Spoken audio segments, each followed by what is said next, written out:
All right, see, we're live now. It's still going to echo. And nope, I caught it. All right, good for me. All right, so we're live. I want to say ETM Hotep and welcome everyone who's watching, who'll be watching us with us live, participating, and those who are watching the archive. I say ETM Hotep, which is to welcome in peace. And you are hanging out with the Seshu Ma'ani mdw-ntr, and this is our Divine Words Wednesdays. Now, normally on our Wednesdays, as you can see in our archives, we basically go through the method of transliterating and translating text. And our hangouts are not meant to be any exhaustive class lesson, but we just go over the demonstration of the basics of how it's done and the fact that it can be done. And we go over different text to illustrate that. And those we illustrate those 4 steps, and those 4 steps being step 1, identifying identifying the direction in which to read the signs, and then 2, identify the individual signs in the inscription. Step 3 is to group the signs together into words to be looked up into dictionaries, and then the 4th and final step is to come up with a sensible translation, keeping in mind the English grammar that that you're translating into. So that's what we've been doing on our Divine Words Wednesdays. And so tonight we're going to switch it up just a little bit and have a discussion on the different scripts of ancient Kemet. And most people are familiar with the hieroglyphic script, and a lot of people have heard about the hieratic script as well as the demotic script, and you have Coptic script. But tonight we're going to discuss 2 of them, and those being the hieroglyphic script and the hieratic script. All right. So, and let me introduce myself. My name is Fujao Mineb Erimaat, and I'll be running point on our discussion for tonight. But we have other members of the Seshu Mani mdw-ntr on the panel, and maybe you all can unmute your mics and just introduce yourself and let everyone know who we have in the building for this discussion. ETM Hotep, this is Damo, go by Damien on Facebook. Welcome everybody to the discussion. Hotep. Hotep family, my name is Ativa, and we welcome everyone in peace.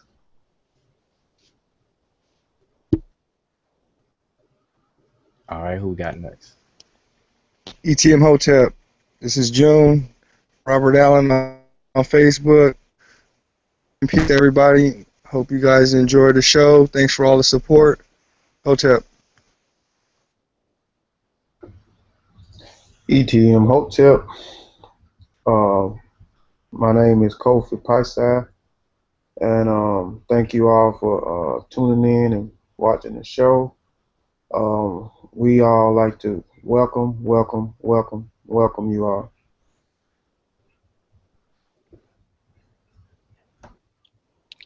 Hotep, this is Tonika, and yeah, I'm not gonna say much, but just like the Sanu said, welcome, and I hope you guys enjoyed the show. So welcome. All right, and I believe some other members of the session will be joining us while we're having our discussion.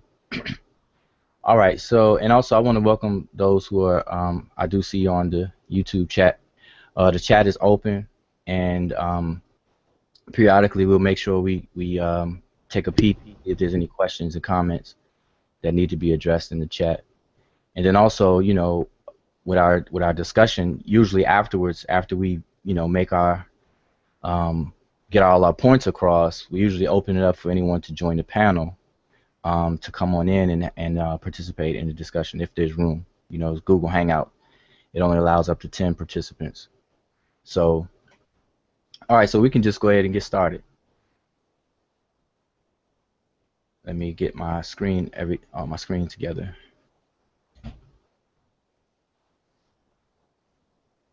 All right, so I will share my screen here.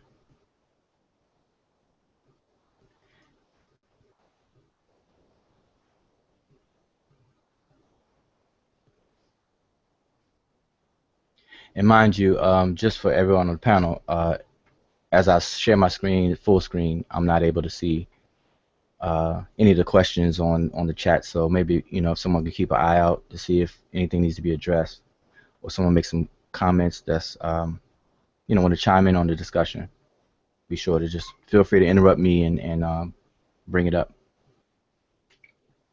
So can you all see my screen? Two. All right. And for those who are watching live right now, if at any time the screen is not clear, remember to click on the cogwheel on your video on YouTube channel, and then you can set the settings to, I believe, 480 or 720, either one of those, and it will clear it up. All right, and maybe we could figure out how to make it default to the higher settings. So again, welcome. We are the Seshu mdw-ntr, and obviously you are watching our YouTube channel. And please subscribe so you'll get updated on any future hangouts that we have. All right, and all of our hangouts, we have Divine Words Wednesday, which is what we're doing tonight now, and we also have Freestyle Fridays. And on Freestyle Fridays, we go over different texts that's been submitted by various different people or ones that we find on the internet. Lately, we've been dealing with some of the inscriptions that were supplied by the brothers and sisters who recently took a tour into Egypt. One of the members of the Seshu mdw-ntr, Brother Antoine, has taken some really good pictures and shared them on Facebook, along with the brother Benjamin, his wife, Alima, as well as Mku, and the others as well. They've been sharing some excellent pictures, so we've been dealing with that for the past 2 weeks, I believe, 2 Fridays, and we'll probably continue with that and see what other goodies they have for us to transliterate and translate. But on Freestyle Friday, the difference between what we've been doing on Wednesday and Friday is that we call it freestyle because we don't use any of the books.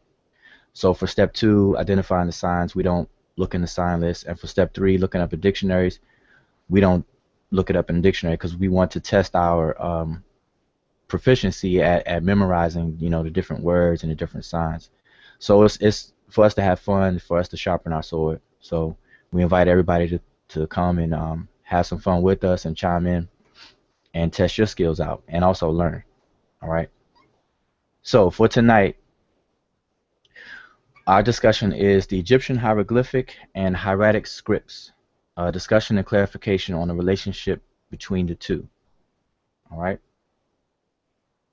Now we're going to break this discussion up into 2 parts. So tonight we'll do part 1, and then another night we'll do part 2. That way we don't have to rush through anything, and we want to make sure everyone understands all the points that are being made. All right, so we're going to take our time. But in part 1 tonight, we're going to discuss some background information necessary for the discussion in the first place, and then we're going to define some key terminologies. All right, and that's very important because you're going to find out that that's really at the heart of any of the misconceptions about the script and the language. All right, the spoken language and the various scripts. And then another thing we'll go through tonight is the paleographic demonstration of the relationship between the 2 scripts. And in part 2, which is for another time, we're going to go over examples of ancient texts written in both hieroglyphic and hieratic scripts, meaning there exist texts that are written in both scripts. In other words, for example, let's just say the Battle of Kadesh. The Battle of Kadesh is recorded in hieratic, and the Battle of Kadesh is recorded in hieroglyphic. That's just an example, just to let you know. So we're going to show some examples of that. We're also going to discuss ligatures and what they are in part 2. Also, we're going to do comparison between aesthetics. By aesthetics, meaning the actual appearance of hieroglyphic versus hieratic. I'm sorry, did you share your screen? Yes. I'm not seeing anything. Okay. Let me fix that. Definitely need to fix that.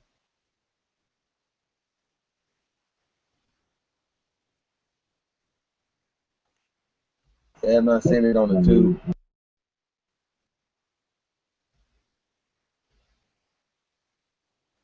Okay, that's not good.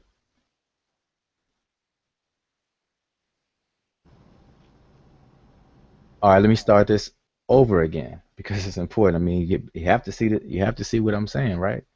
You had it a minute ago. Okay. All right, we're gonna work it out. I apologize for those who are watching. I'm gonna get it together. I'm gonna get it together. I promise.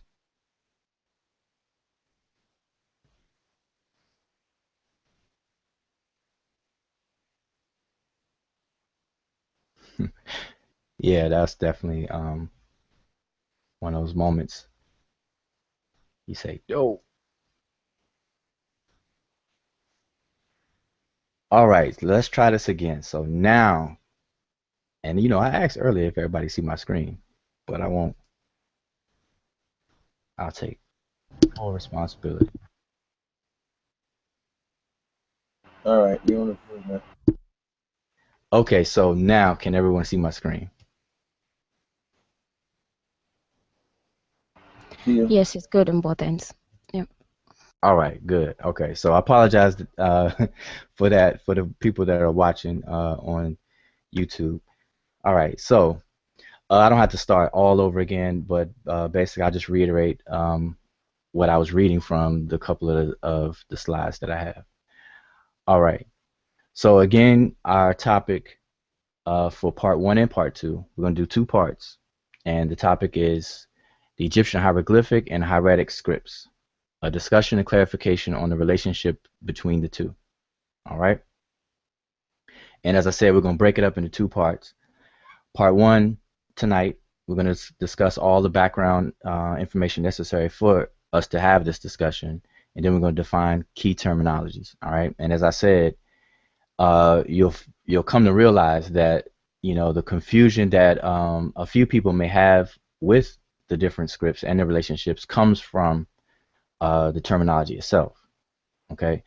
And also tonight we're going to show some paleographic demonstrations of the relationship. Okay. So we're going to save for part two, we're going to discuss some examples of ancient texts written in both scripts. Okay. And I already mentioned that. And we're going to discuss ligatures and what those are that's relevant to hieratic. And then we're going to show comparisons between the aesthetics of hieroglyphic and hieratic.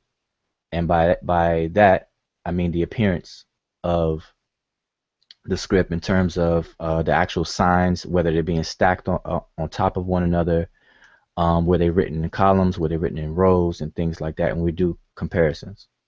All right. Another thing we're going to talk about on part two is what necessitated the invention of the writing system in the first place. As everyone know, humanity dates way back in history, prehistory, prior to writing.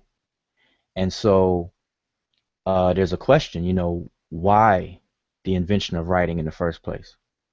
And, overall, as far as humanity is concerned, and then specifically in the Nile Valley with um, the scripts or the writing systems in the Nile Valley.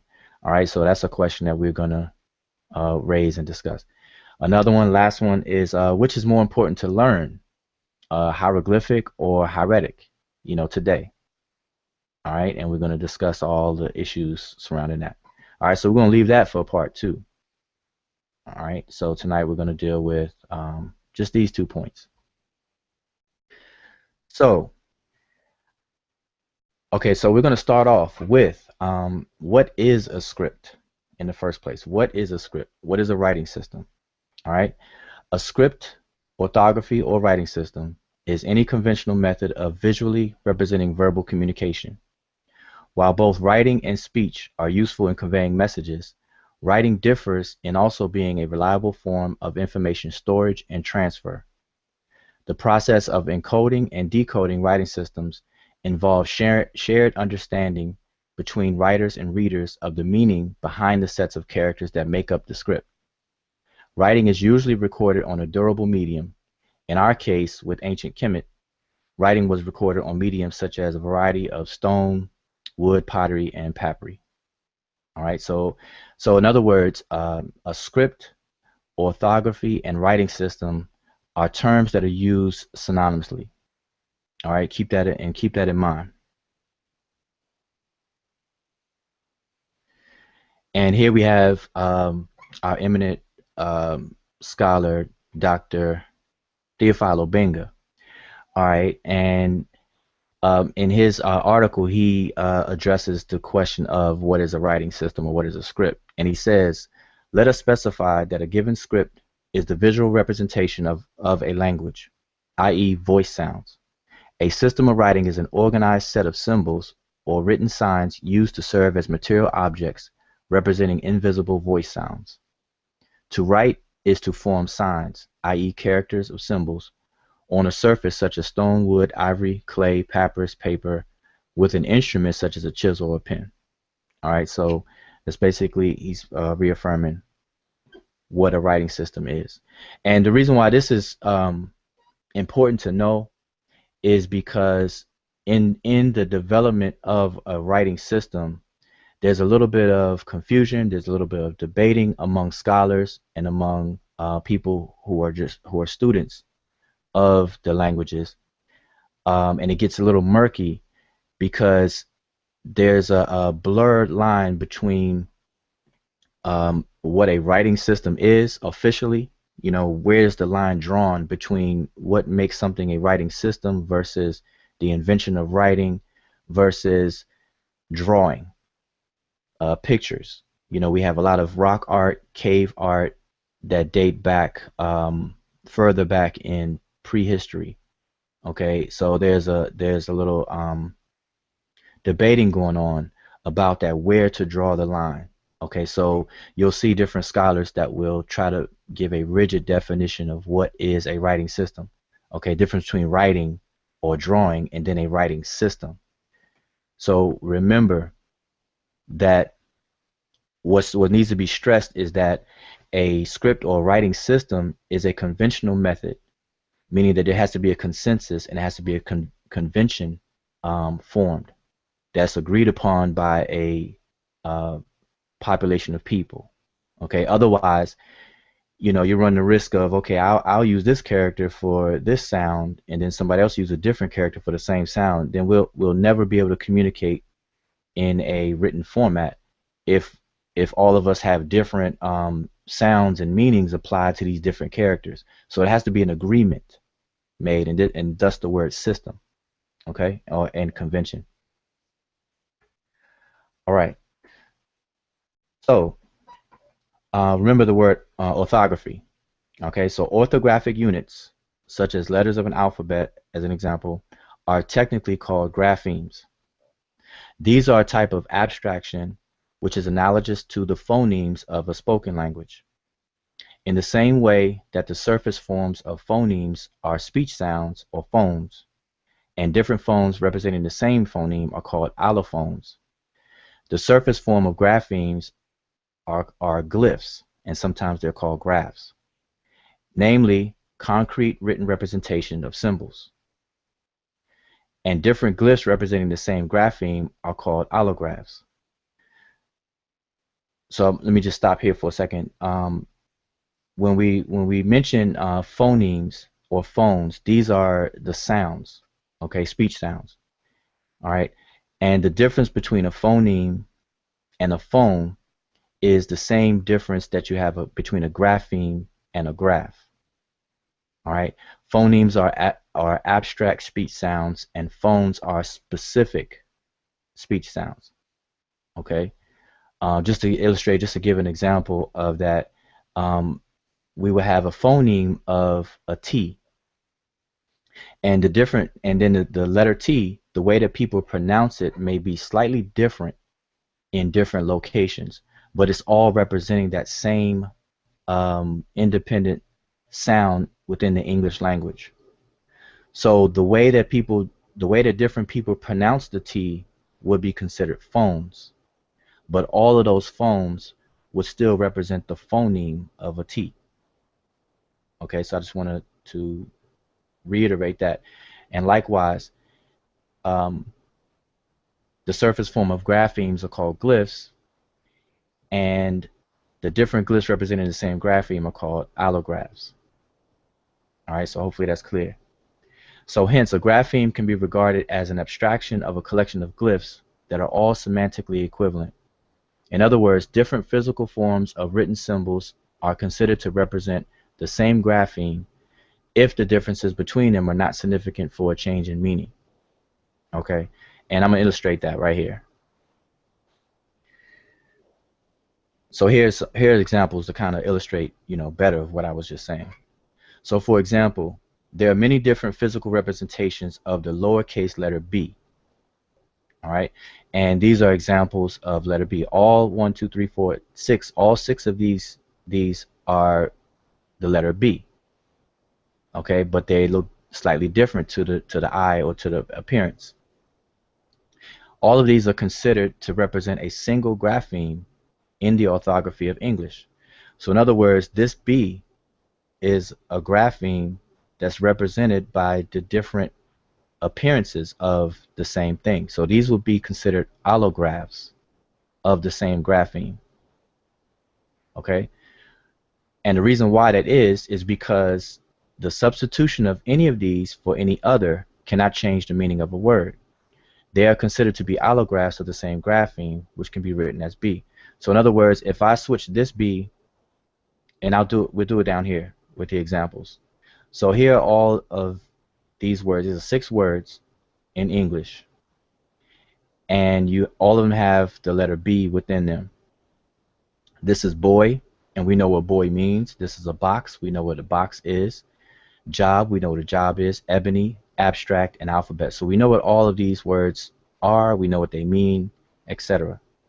Now if I change the glyph of the B within this word, such as this, it doesn't change what the word is, and it doesn't change its meaning. This is still boy. This is still box. This is still job. This is still ebony, abstract, and alphabet, and so on. Okay, so this is the meaning behind allographs that represent the same grapheme. So here you are over here. You have the grapheme of B, and then all of these will be considered allographs of this grapheme. And an allograph, by definition, is such because it doesn't change the meaning of a word. All right. Now that's important, and I want to, make sure that's understood, because it's important, because this same concept exists in the relationship between the hieroglyphic and the hieratic script. So here's some more. Here's another example. Now today we will call these different. Okay, these 1, 2, 3. These are 4 sentences. 4 examples of the same sentence. The Egyptians refer to themselves as the Remich, their language as Rani Kemet, and their polity as Kemet. Okay, that's 4 of the same sentence. Now today we would say that these are the same sentences represented in different fonts. So we would use the word font. Okay, so this is sentence 1, 2, 3, 4. Now all 4 of these are legible. We can read it. The meaning is the same, the words are the same, and the message that's being conveyed and intended is the exact same. There's no difference. But there's a difference in appearance. And just today, in the digital age that we live in today, we will call it a font. Difference in fonts. All right, so that leads us up to typography and what typography is. So typography is the art and technique of arranging type to make written language legible, readable, and appealing when displayed.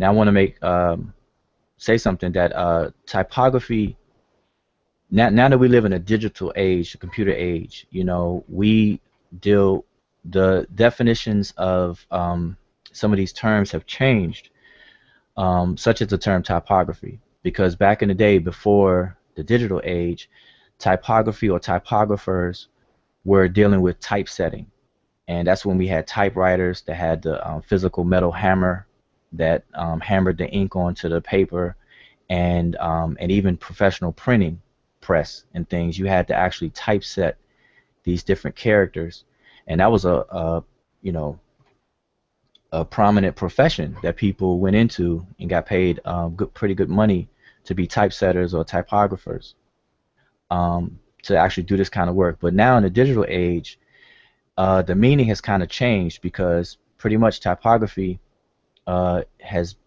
been loosely applied to pretty much everything dealing with characters and fonts on computers and so on and so forth. All right, but overall, it's the art and the technique of arranging a type to make a language legible, readable, and appealing when displayed. Now, the reason why this is important to know is because if we look retroactively in ancient times, the scribes would have had to have been typographers as well, and we call it aesthetics normally. And this is where you get the different quadrant systems that the scribes carved the hieroglyphic signs, or even when they scribed the hieratic signs. All right, they did so in a very conventional and uniform way. So thus, they would have had to have been typographers as well.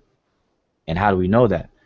So the earliest attestations of visual code aimed at representing language in Kemet was found on vessels and tags at tomb UJ by Gunter Dreyer. And this is in his work, 1998 work.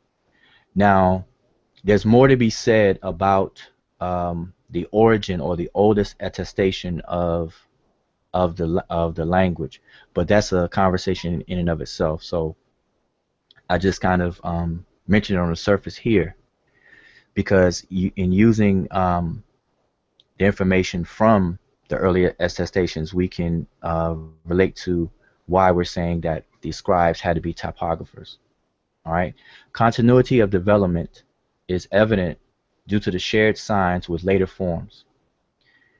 Asymmetrical signs tend to be orientated in the same direction on a given tag, as in a later script.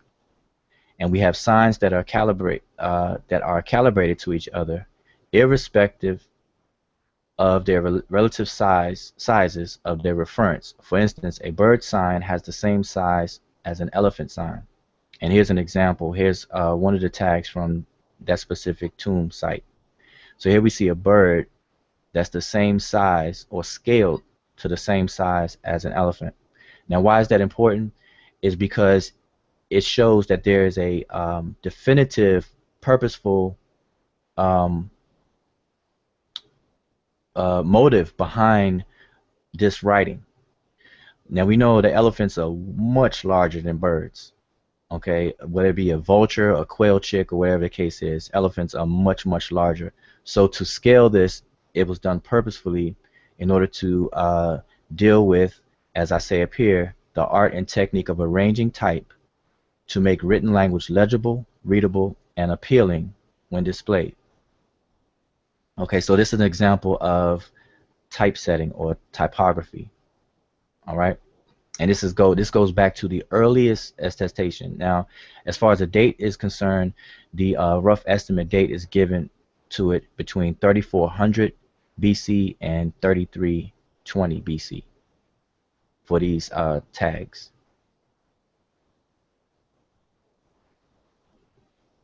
Now, I want to kind of pause right there for a second. If anybody on the panel, because like I said, I can't see the any of the conversation on YouTube and everything, but if anybody has something to chime in or make a comment, then I will pause right here for that, and if not, I'll just keep continuing.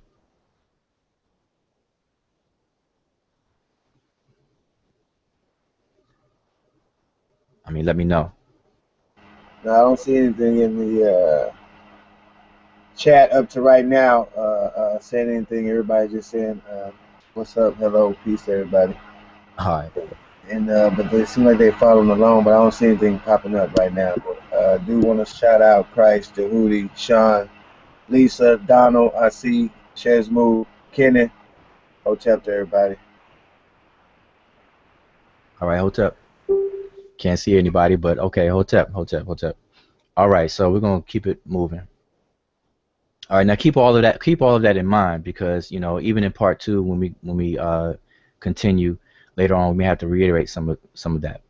All right, so now hieroglyphic and hieratic as misnomers. And by misnomer, a misnomer is a misapplied or inappropriate name or designation, or an error in naming a person or a thing. Okay, so let's go into that. Why and how hieroglyphic, the word hieroglyphic and the word hieratic are misnomers, or are they? All right, so I'll just read this. All right, it's a lot, but I'll just read through it.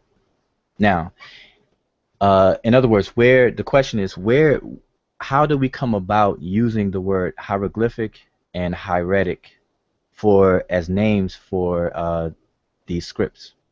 Okay, and did the ancient Remech or the ancient Egyptians see them as different scripts or have names for them as different scripts? In other words, the way that we divide them and talk about them and label them, did the ancients see it that way?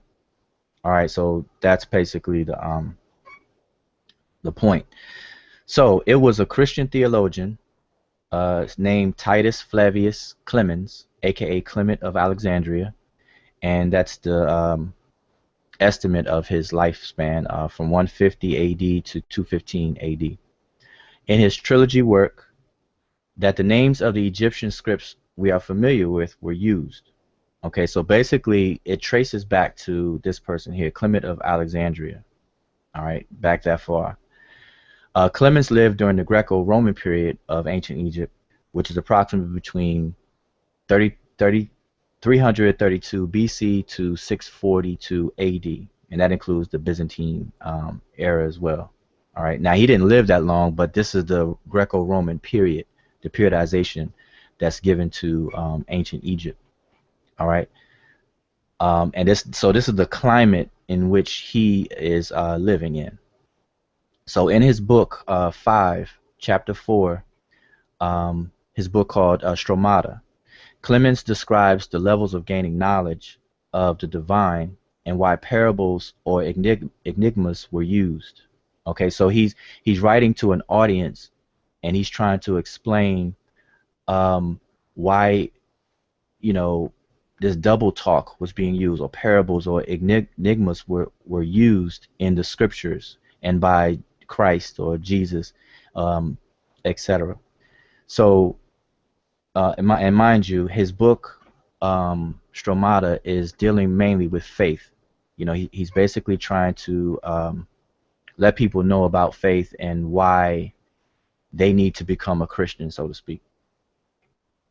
So he states, and I quote, the prophecies and oracles are spoken in enigmas, and the mysteries are not exhibited incontinently to all and sundry, but only after certain purifications and previous instructions. And by purifications, he's talking about morals, people that have to be instructed and educated. So this way he says in previous instructions. He goes on to overlay this with what is observed in Egypt at the time. So mind you, this is the Greco-Roman era of Egypt. So what can be observed in Egypt at the time, he speaks and he says, now those instructed among the Egyptians learned first of all that style of the Egyptian letters which is called epistolographic, and that's another term for demotic. Okay, so keep that in mind, the demotic script. And second, the hieratic, which the sacred scribes practice, and finally and last of all, the hieroglyphic. So this is the order. So let me finish reading first. Of which one kind, which is by the first element, is literal, and the other is symbolic. Of the symbolic, one kind speaks literally by imitation, and the other writes as if it were figuratively, and another is quite allegorical, using certain enigmas. So here we have that word for parables or enigmas, basically figurative language. So this is the order that he saw during his time of how the scripts were managed and used by the people. So he puts them in this order where the populace the less purified and the less instructed on up into the most instructed and the most purified. So here we have the demotic, or as he calls it, epistolographic, and then the next one would be hieratic, and then we have hieroglyphic. So he's creating a hierarchy in his views coming from a Christian perspective of why parables are necessary. Okay, remember that. So here's a summary of that. So the hieroglyphic was seen by him as a restricted use, and it was used for the temple inscriptions that were restricted from the general public. Okay, so this is where he gets in his mind of hieroglyphics, because remember, the word hieroglyphic, which is here, the word hieroglyphic comes from the late Latin hieroglyphicus, which is from the Greek adjective hieroglyphicus, which is a compound of two Greek words, hierios, which is sacred, and glyphin, which is to carve.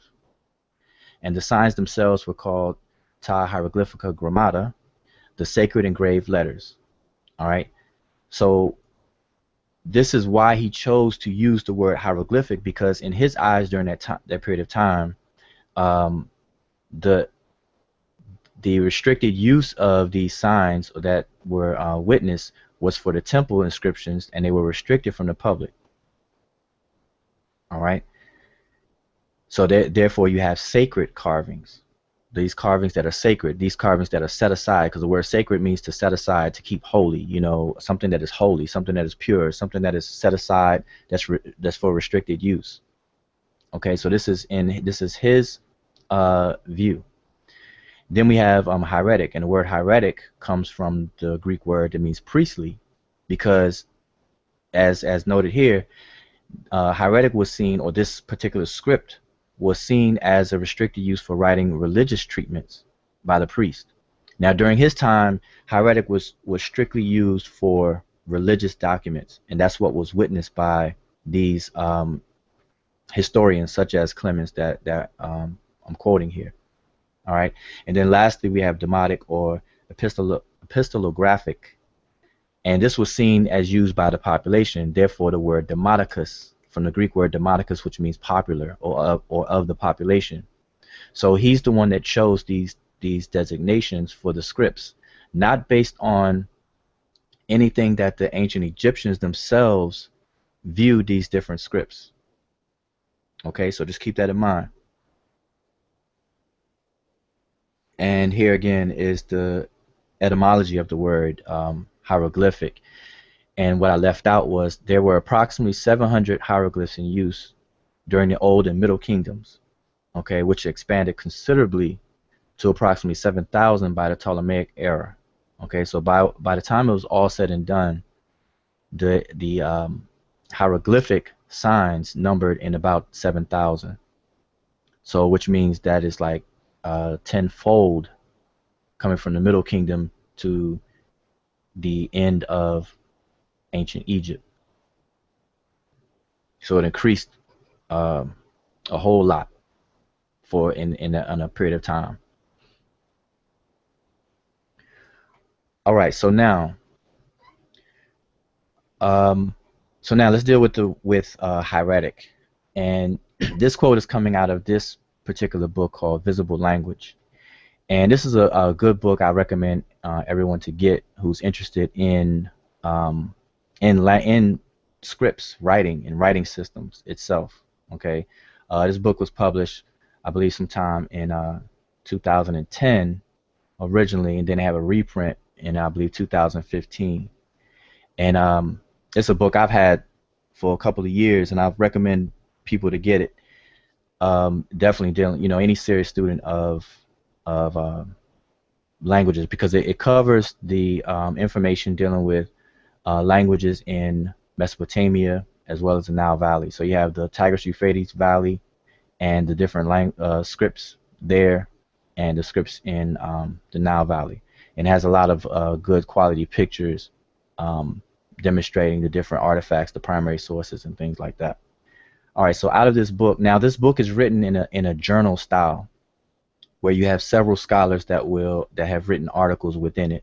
Okay, so it's not a single author that wrote this book. So this quote I'm taking from is from a particular contributor to this work.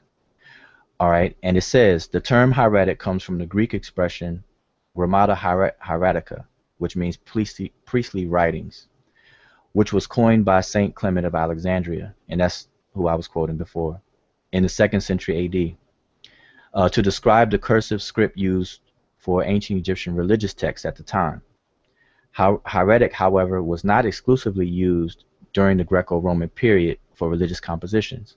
Hieratic texts are some of the earliest attested documents in ancient Egypt, approximately 3200 BC, and provide some of the most important socioeconomic and cultural information about Egyptian society.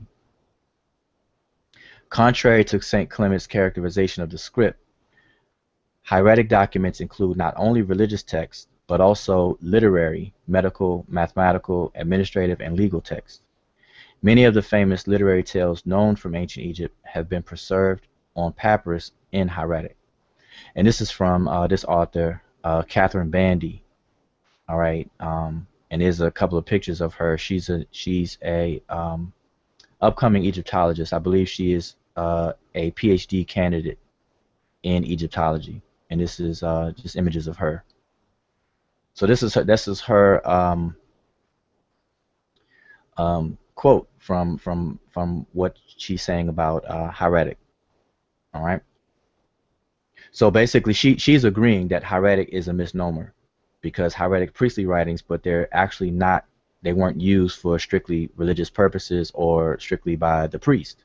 They were used, as she says, for administrative, legal, literary, medical, mathematical purposes. All right, now we move on to another scholar, James P. Allen, and in his book, The Ancient Egyptian Language, and this is a picture of James P. Allen. And to quote him, the original Egyptian writing system, hieroglyphic, is the basis of the scripts used for all stages of the language except Coptic. Hieroglyphic proper, carved or painted on stone or wood, was the script of monumental inscriptions in the Old and Middle Egyptian and some literary late Egyptian texts. Hieroglyphic texts were also written with ink on papyrus, usually with simplified forms of the signs. For most handwritten texts, scribe used hieratic, a cursive form of hieroglyphic with numerous ligatures. So we can see here it's the opinion of James Allen that hieroglyphic is the basis of all of the other scripts in Egypt except Coptic. And it's reiterated here where he says that hieratic is a cursive form of hieroglyphs, or the hieroglyphic. All right, and then he includes with numerous ligatures, and we're going to talk about ligatures another time. All right, and again, here he is again in his another work that he's done, which is an actual grammar book. He did a grammar book. This is his 3rd edition of grammar, Middle Egyptian grammar, and in it he says pretty much the same thing. For most handwritten text, the Egyptians used an even more cursive style of writing, which the ancient Greeks called hieratic, priestly. Hieratic is almost as old as hieroglyphic itself. The relationship between hieratic and hieroglyphic is the same as that between our handwriting and printing. Like cursive hieroglyphs, each hieratic sign has a hieroglyphic counterpart, although these are not always self-evident in hieratic as they are in cursive hieroglyphs. Okay, so here he's basically reiterating what he said in his other publication, with the exception of going on to say that the relationship, which is what our topic is, the relationship between the two, hieratic and hieroglyphic, is analogous to what we deal with today between printing and handwriting. All right, and this is what I showed in the previous slides about what we would call a change in the font in terms of digital media. You know, we changed the font but everything else is pretty much remains the same as far as the meaning and what's conveyed. All right. Now, to actually show some demonstrations of what James P. Allen is saying here, where he says each hieratic sign has a hieroglyphic counterpart. All right, so there are correspondences between the what's being called hieroglyphic with what's being called hieratic. So now we get into paleography. All right, and these are the two of a few sources of paleographic work in dealing with hieratic, what's being called hieratic. All right, and you have one done by a German by the name of George Mueller, and his work is written in German. And then you have another one called Old Hieratic Paleography, written by a few authors. All right, and I'm not even going to attempt to pronounce their names. All right, so what is paleography? All right, now paleography ultimately comes from the Greek word paleos, which means old, and graphin, which means to write, so old writing. And it is the study of ancient and historical writing. That is to say, of the forms and processes of writing, not the actual content of the documents. So paleography doesn't, probe into the content, which is more so philology, which is where you deal with the actual content of documents. Now, including in this discipline is the practice of deciphering, reading, and dating historical manuscripts and the cultural context of writing, including the methods with which writing was produced and the history of scriptoria. All right, so that's generally what paleography is. So now this is a chart, one of the charts out of Moeller's work. Now Moeller being the one on the left. So I'm going to show examples of out of the source on the left and the source on the right. So this is a chart out of Moeller's work where now just to explain how he does his charts. First of all, I have to back up just a little bit. Remember that hieroglyphic and hieratic are misnomers. They're labels that we use today, yes, and we've just simply adopted it and parroted these names for these scripts, but they are problematic when doing any detailed analysis of the scripts and their relationships and how it was viewed by the Remich themselves or the ancient Egyptians themselves.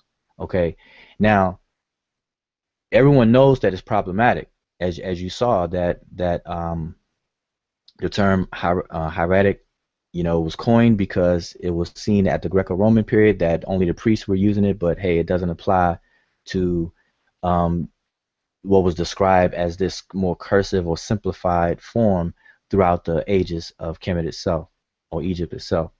So to solve that, or to provide a solution, somewhat solution, what Moeller did was he broke hieratic down into archaic hieratic, old hieratic, and middle hieratic. And these are the three that he dealt with, but there's also late hieratic. And then you have what's called abnormal hieratic. So they're applying these other adjectives onto the word hieratic to kind of give it some distinction. But at the same time, they're still holding on to the term hieratic. All right. So this is one of the ways to kind of resolve some of the problems with the labeling. So what you see in here on the screen is this is a chart out of his book, and he's showing on the left hand column, he's showing the hieroglyphs. All right, and these are the handwritten form of the actual hieroglyphs that he drew, but this will represent the more formal, what they call hieroglyphic script. And what he does here in this particular chart is he's showing the corresponding, what they would call hieratic, from Dynasty 3 and Dynasty 5.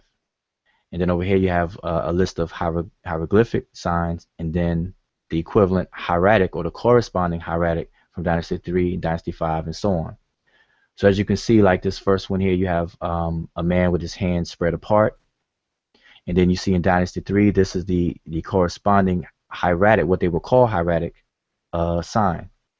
But if you look, it's just a simplified form of the hieroglyph. Again, you have a child, a youth with the hand to the mouth, as we know. And here's the corresponding hieratic sign from a Dynasty 3 period.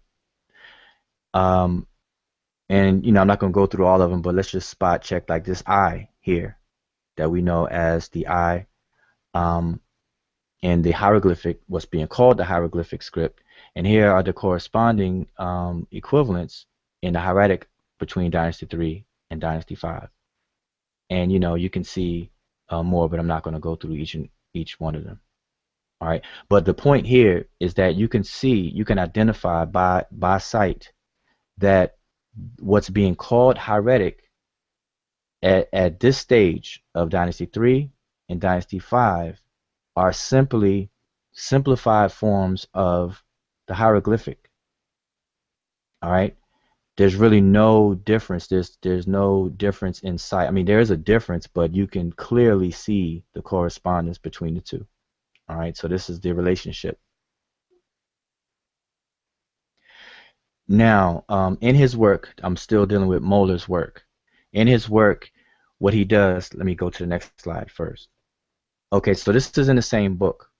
Now, unlike the first chart I just showed, this is the chart where he starts to actually break down the individual hieroglyphic script, the different signs in the hieroglyphic script in a systematic way. And if any of you all are familiar with Gardner codes and the Gardner sign list that we use for the hieroglyphic signs, what Moeller did, he did the same equivalent for hieratic. The exception is that he didn't number them the same. So in other words, this vulture here in the Gardner sign list would be classified as G1. It has the code of G1, but in Moeller he has the number of 192. So that's the difference. But what he does, he has a systematic way of going through the list and showing the corresponding hieratic signs. Now what he's done is on the left-hand column we have the hieroglyph again, and this is his hand-drawn version of it, but this is supposed to represent the formal hieroglyphic, what they call in hieroglyphic. And then each column that you see here is a different papyrus that he finds this symbol in. Okay, so in other words, we have 1, 2, 3, 4, 5, 6, 7, 8, 9, 10, 11. 11 different papyri that he's using as source material to identify the corresponding equivalents to what's being called the hieroglyphic sign. So back on this slide here, this is 6 of the ones that he used, and like I said, there's more. But from these 6, it spans a period of time between 2575 BCE to 1825 BCE. All right, so we're dealing with up to the 12th, 13th dynasty, even beyond. Just with these 6. Now he has more, which are in later periods. You have some late periods as well. All right. So just to give you an example, we have the Papyrus Prissy here in this column. This papyrus may stand out, or a lot of people may be familiar with it because it is this papyrus that we find our source for the instructions to Ka-Gimni and the instructions to Ptah-Hotep. Most people may know the maxims of Ptah-Hotep, but it's formally called the Papyrus Prissy as far as the museums are concerned. We have the Papyrus of Sinuhe, which is a very popular story that's used by grammarians of the language they used it to teach from. We have the mathematical papyri here in this column, and we have the medical papyri, Ebers medical papyri here. We have Westgar papyri, you may have heard of that, and then Hutnub or Hatnub, which is the place of gold or enclosure of gold. This papyrus is pretty popular as well. All right. So I just wanted to mention, just to let you all know about what we're looking at here. Okay, so just as an example here, let's use this vulture. So the formal vulture in what's being called hieroglyphic. It's found in the papyrus of Abu Sir. It's found in the papyrus from Elephantine, papyrus from Hatnub. It's not found in. He doesn't use one from the papyrus Prissy, but we have the papyrus of Elahun or Kahun, Sinuhe, and then you see some blank spaces here. All right, so the point that he's going through is showing the relationships. So this vulture continues down here in these other two rows as well. So when comparing the formal hieroglyph with these different papyri, he's showing, okay, if it's located in the papyri, one, and then two, how does it look? And then he's showing you here by these different squares, different rectangles here. All right, so you see some blanks here, but down here they're filled in. So it is a continuation. So this vulture is found in Papyrus Prissy, and it looks this way. It's found in Sinuhe, it's this way, and it's found this way. So now he separates it because in different parts of the papyrus, you may have a slightly different way that it is drawn. So he shows the multiple ways. All right, so just to give you an indication. So the vulture is found in all of these source papyri that he's using. Okay, and so that's what the vulture. And I chose the vulture because the vulture is a very prolific glyph. You know, the vulture is one of what we call a monoliteral, and it is used pretty much everywhere. All right, so that's why you see it being used in all of these papyri. Another prolific glyph is the owl. All right, and here we see the owl. He has it as number 196, but it's the owl here. And as you can see, it's located in all of the source papyri that he's drawing from to make his comparisons. All right, and so this is how the owl looks in the Papyrus Prissy, and this is another example of how it looks in the Papyrus Prissy. All right, and now we'll be able to show that. We'll show some of these in the actual documents in the second part of our hangout for another time. All right, but anyway, these are the different ways in which the owl is represented. Now, if you notice that the older, like for example, this is Dynasty 5 here. The Abu Sir papyrus that he's drawing from is from Dynasty, the 5th dynasty. Okay, you see the dynasties are listed here. So he's going from older, and then he's gradually coming up towards the present. You know. All right. So in the 5th dynasty, you can see the older you go, the more identical that these correspondences are in appearance. All right, and we'll talk about that more another time as well. Now to move on to that second source, the book with the green cover, the old hieratic paleography. All right, here's some examples from it, and I chose to use the owl again. So here's the owl. So here's and they arranged their book a little differently. All right, so they have the owl glyph here, but then instead of having different columns and rows for the different papyri, they just have it in one big block, but they have the abbreviation for the different papyri up under the symbol. So all of these are different papyri that was used to draw from, so the comparisons are made. And likewise, they go from older to more recent. And if you notice, the older you go, the more identical these signs are. All right, so that's with the owl. And this next sign is with what we call a triliteral, which is the sign for the word nefer. Most people know it means beautiful or good or perfect. So this is a single sign that represents the word nefer. So here's the hieroglyphic, what they're calling hieroglyphic, and then here are the corresponding signs in hieratic in all of these different source papyri. And this even continues on over here. So what you're looking at on the right hand side is a continuation of this. So this is all the same sign, So this is a lot of different papyri that they used to show examples from. So each one of these signs is showing, you know, different papyri. All right. And again, if you look, you can just see how the signs correspond, and then they start to get a little more simplified and more laxed. All right, through the time, through the ages. And here's a last example in terms of showing the comparisons. So here we have a formal hieroglyphic, what they call an hieroglyphic scarab beetle.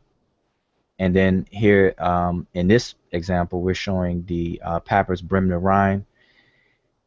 Now this papyrus may be better known as a text called the Book of Knowing the Transformations of Ra and Overthrowing of Apep.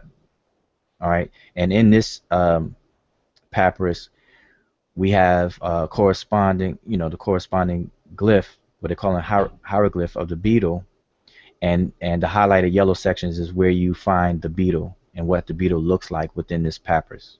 Okay, so you have 1, 2, 3, 4, 5, 6 examples of how this beetle looks in the papyrus. All right, this is plate 5 of that.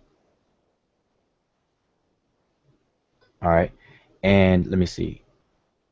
Okay, and just to reiterate, so with that, let me pause here, and I just want to make sure there's, you know, if there's any comments or anything that's being said on YouTube, because I can't see the chat at the moment. But any comments from the panel, anyone on the panel, or some information, because I want to stop here as far as what we talk about tonight in terms of the information, and leave the rest for part 2, because part 2 we're going to get into actually doing some comparisons, and kind of in the spirit of what we do on Divine Words Wednesdays, where we'll be able to show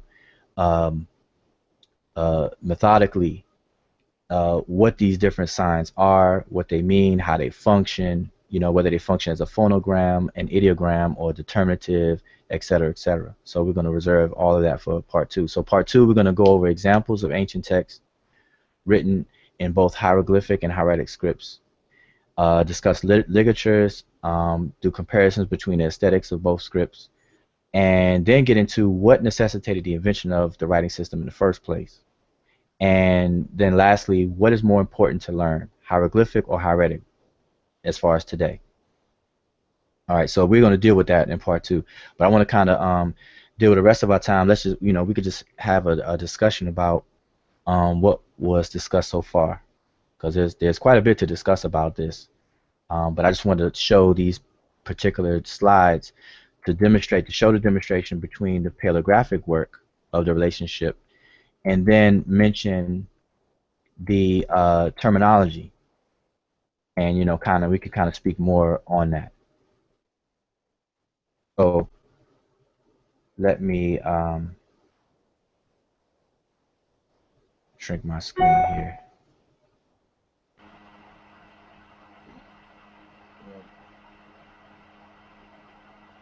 And okay, so yeah, so I want to just open it up for any comments or any questions, comments, chiming in, and if any of the slides need to be shown again, just let me know. All right, I don't know if this is Damo. I don't know if this will confuse it. Not even confuse it, but I just wanted to bring it full circle and just ask or have you expound on simplified mdw-ntr. Where does simplified mdw-ntr fall when we discuss the hieroglyphic and hieratic? Okay, yeah, that's a good question, because I know to see you you pushing it, because you mentioned mdw-ntr. Yeah.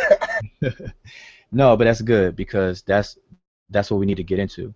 All right, now mind you, hieroglyphic, the words hieroglyphic and the words hieratic, pretty much everyone knows that those are not indigenous terms that the ancient Egyptians or the Remich called the script.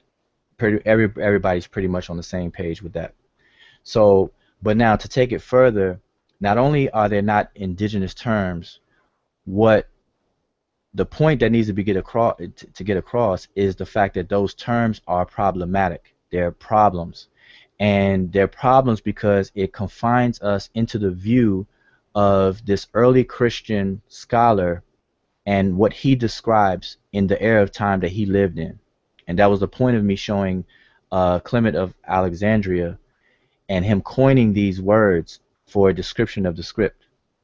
Okay, now, and the demonstration of the paleographic work, what it shows is that the what's being called hieroglyphic and what's being called hieratic, they look very, very much alike.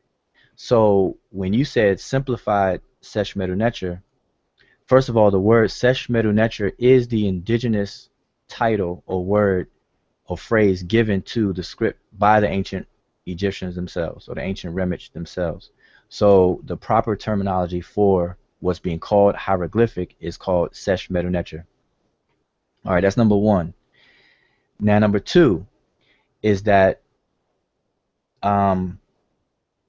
scholars have not, outside of the word hieratic, there's no indigenous term for what they're calling hieratic. So what does that tell us? That tells us that the ancient Egyptians themselves, or the ancient Remich themselves, didn't find it important to differentiate between what's being called sesh medu-ntr, or what's being called hieroglyphic, and hieratic. There's no prominent distinguishing label that differentiates the two. That's done by, as I showed, Clement of Alexandria. And then after him, it was done by Champollion and his contemporaries. And then after him, you know, and that's the birth of Egyptology. So Egyptologists or Egyptologists just simply continue to call it by the words hieroglyphic and the words hieratic, and then Demotic, and then we have Coptic. So, you know, we don't want to acquiesce to that problem. We don't want to get caught up into that problem. So what we do is that we identify these scripts by their indigenous names and their indigenous viewpoints. So sesh medu-ntr is that formal, very detailed, precise representation of the different flora and fauna and even man-made objects in the Nile Valley corridor. Okay, this is the inspiration for those signs. They're looking at actual objects in the environment, and whether they're natural or man-made, and they're using them to convey meaning, to represent a visible way of representing speech. Okay, and this is why I showed the definition of a writing system and what that is. It's a visible way of representing speech. A convention, you know, has to be agreed upon so that there can be some kind of communication going on with no ambiguity. You know, everybody understands each other. So, and sesh medu-ntr, according to the ancient Remich or the ancient Egyptians, was given by a netcher by the name of Jehudi, or Thoth, or Tahuti, as people may know. Okay, so this name is solidified to, you know, in terms of their idea or their explanation of how this particular language and script came about. All right, and then as far as the distinction was being made, the distinction that is prominent didn't come until much later in what is being called Demotic, where the ancient Egyptians or the ancient Remich called Seshni Shat. All right, and in the language of Seshni Shat simply means the inscriptions of letters, and that was more for at that particular period of time when that was being used. It was used by more people for administrative reasons, for literary reasons, and so on and so forth. Okay, but in terms of what's being called hieratic versus what's being called hieroglyphic, there's no prominent distinction being made between the two. One was simply a simplified version of the other. And we're probably jumping the gun because I wanted to kind of reserve this for part two, but it's a natural flow of things. It's the same way today. In to make an analogy, it's the same way today that we prefer to write in cursive or handwriting script today versus print. And so we can ask ourselves, why do we why do we do that? Why do we prefer to do that? And it's for efficiency and speed that we can write in cursive. Writing in cursive is faster than writing in print. Why? Because cursive allows us to leave the pen on the paper without having to lift the pen up or pencil up off the paper so many times. Cursive, your pen or pencil can stay on the paper. Likewise, in ancient times, the goal of hieratic, what they're calling hieratic, was simply to draw these same symbols with the least amount of lifting up the pen. And then, therefore, later and later on, you start to get what's being called ligatures, where they're trying to draw two or more symbols without lifting the pen up off of the medium, such as papyri, different papyri or whatever the case is. And then you get this joining of two signs or two symbols, and they're called ligatures.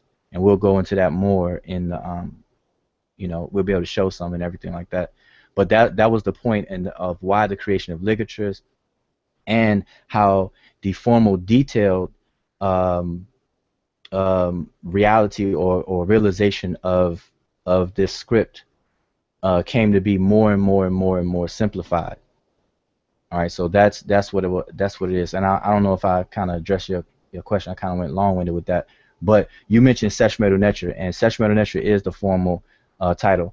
Now, oh, we got some other questions, but just real quick, that the ancient Egyptians or the ancient Remish, during in those ancient times, there were people that were dealing with a more simplified form of Sesh mdw-ntr. And we call it simplified Sesh or simplified Sesh mdw-ntr. And there is a designation that they gave to the people that dealt with that and wrote with this more simplified form, and they were called Sesh mdw-ntr, and it simply means the inscriptions of divine books. All right, and you can find that in the various different literature. Sesh mdw-ntr. The word majat means books, but not in the book, not books in the sense of how we see it today with a spine and different things. Books is another word for roll or papyrus roll. All right, so the closest thing that we have today to a designation of what these early Christian scholars are calling hieratic would be Sesh mdw-ntr, but it's not. It was simply a simplified. They designated it from the difference between the material in terms of it being divine books versus what's on the monuments and different things like that. That was it.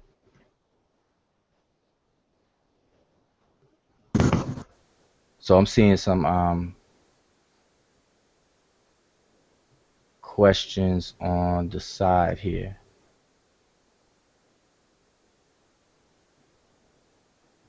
All right, I can see the screen. I can see the YouTube chat now, but I may have missed some questions, so I'm going back. Damo, you said that Lisa had a question.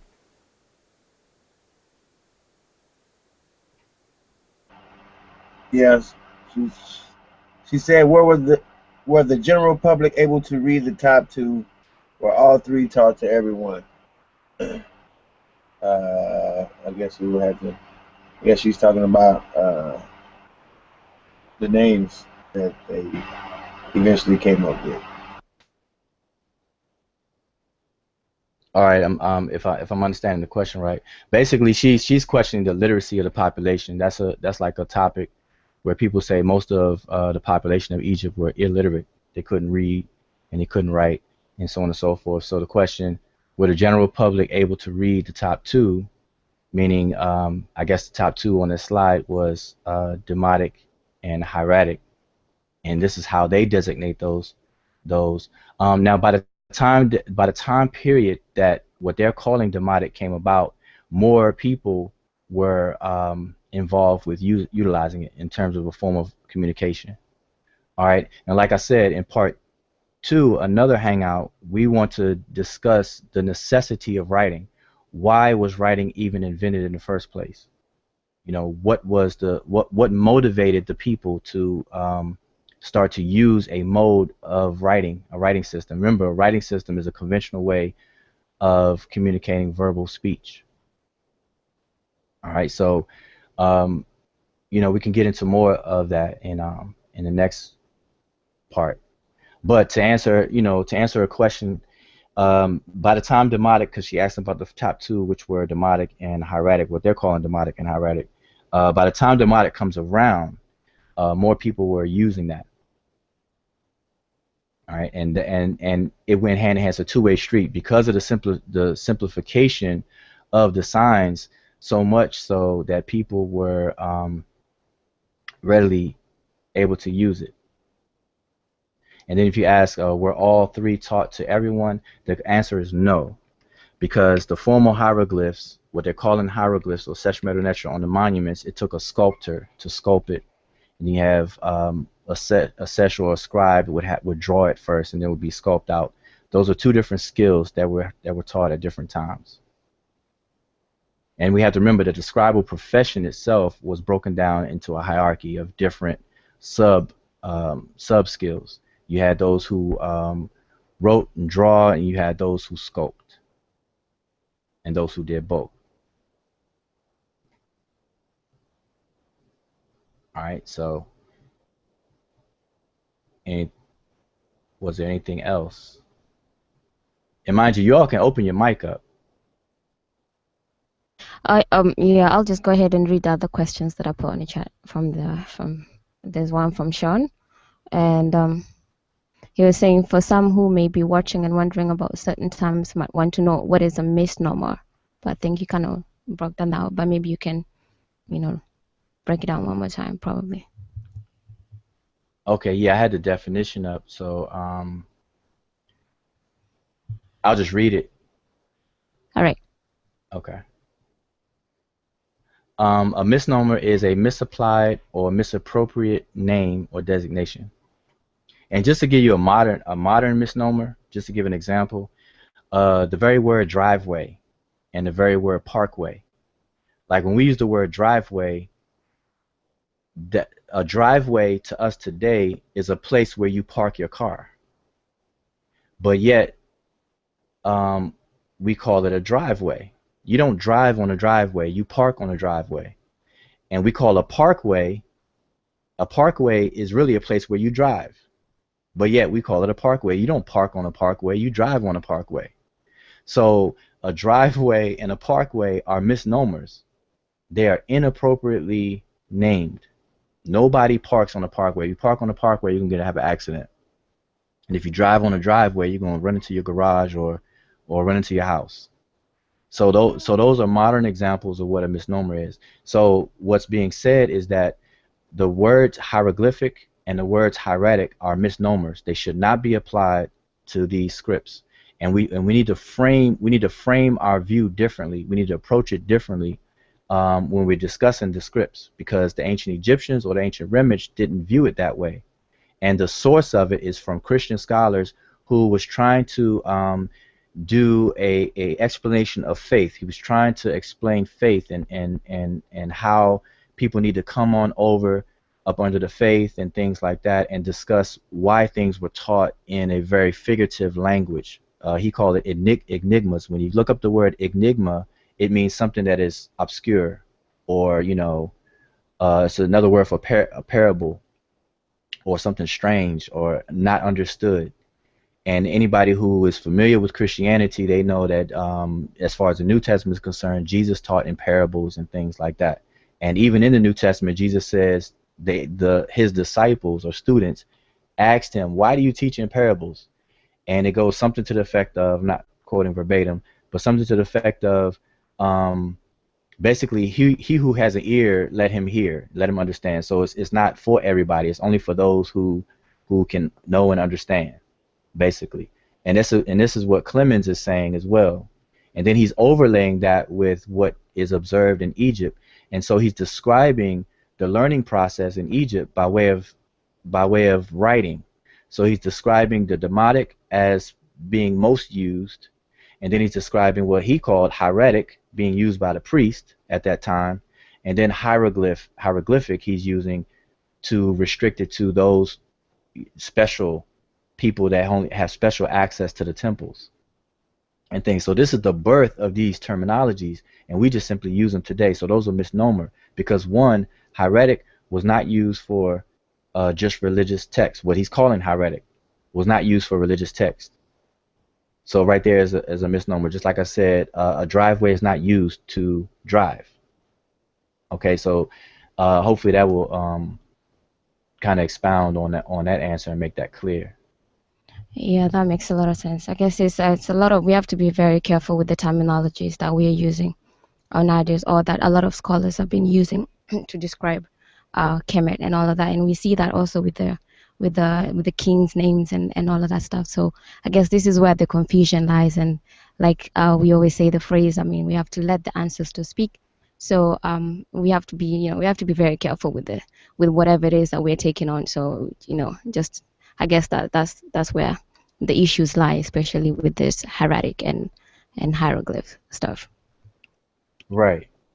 And see, terminology is important. See, naming is important, especially to Africans. In Africa, in the general psyche of those multiple traditions and communities on the continent, what you'll find that's common among all of them is that naming is important. What we call today ontology. How do you categorize existence? How do you name things?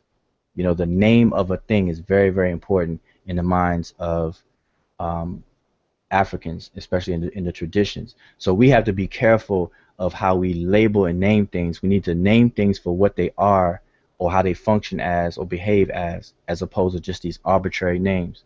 So it was the problem of the early Egyptologists of why they kept using these terms. So now we have to reframe that. We're not limited to what these early Egyptologists have done and have said.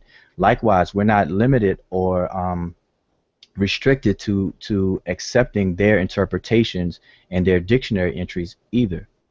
We have information and data available to us to where we can either confirm what they have or we can refute it. And this is not to say that all Egyptologists or early Egyptologists or even the ones today are wrong. It's just that now we have more tools available to us to check them, to fact check them, to find out their shortcomings if there are shortcomings. We can either confirm and agree, or we can refute and disagree and throw it in the garbage. So likewise, and just to give another example is with the word Nubia and the word Nubian. We need to be very, very careful and mindful of using that terminology in the way that early Egyptologists have used it, and people still use it to this very day. It's very problematic. The word Nubia being used, because it's very confusing. Now on the surface, I can say Nubia and people will simply know that I mean anything below Egypt, south of Egypt. So on the surface conversations, the casual conversations that we may have, then the word Nubia doesn't have a problem. But it's when you want to study and research and apply rigorous methods of analysis on all these things, where it definitely becomes a problem. You'll see where the problems creep up. In using these broad stroke terms and these misnomers and things like that. So we have to be very, very scientific when we are studying any particular subject matter, and Kemet as a culture and tradition is no different. The language of it, the culture of it, whether it's the material culture and archaeology or the linguistic aspects dealing with either the script or the spoken language, we have to deal with it very, very scientifically and very systematically with proper methods.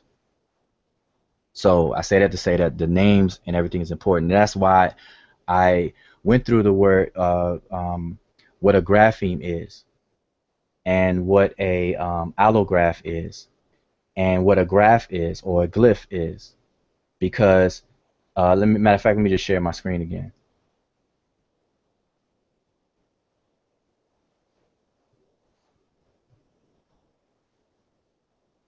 If I'm gonna go back to it. If okay, I'm gonna pause this there.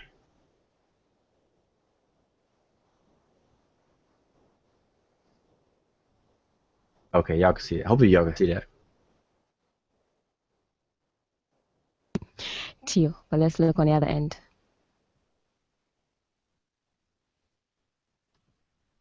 Y'all should be able to see that. All right, so yeah, so this is why I'm driving the point home here that now these are modern terms. Obviously, none of these terms are ancient terms whatsoever.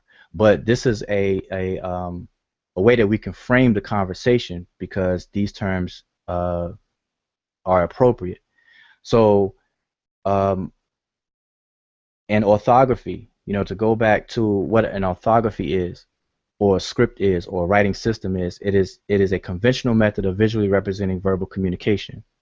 So this is what separates a writing system from simply just writing or just drawing, and therefore it kind of sets the stage to differentiate pictorial art, rock art, and things from an actual system of writing. All right, and within a system of writing, we have smaller units called graphemes.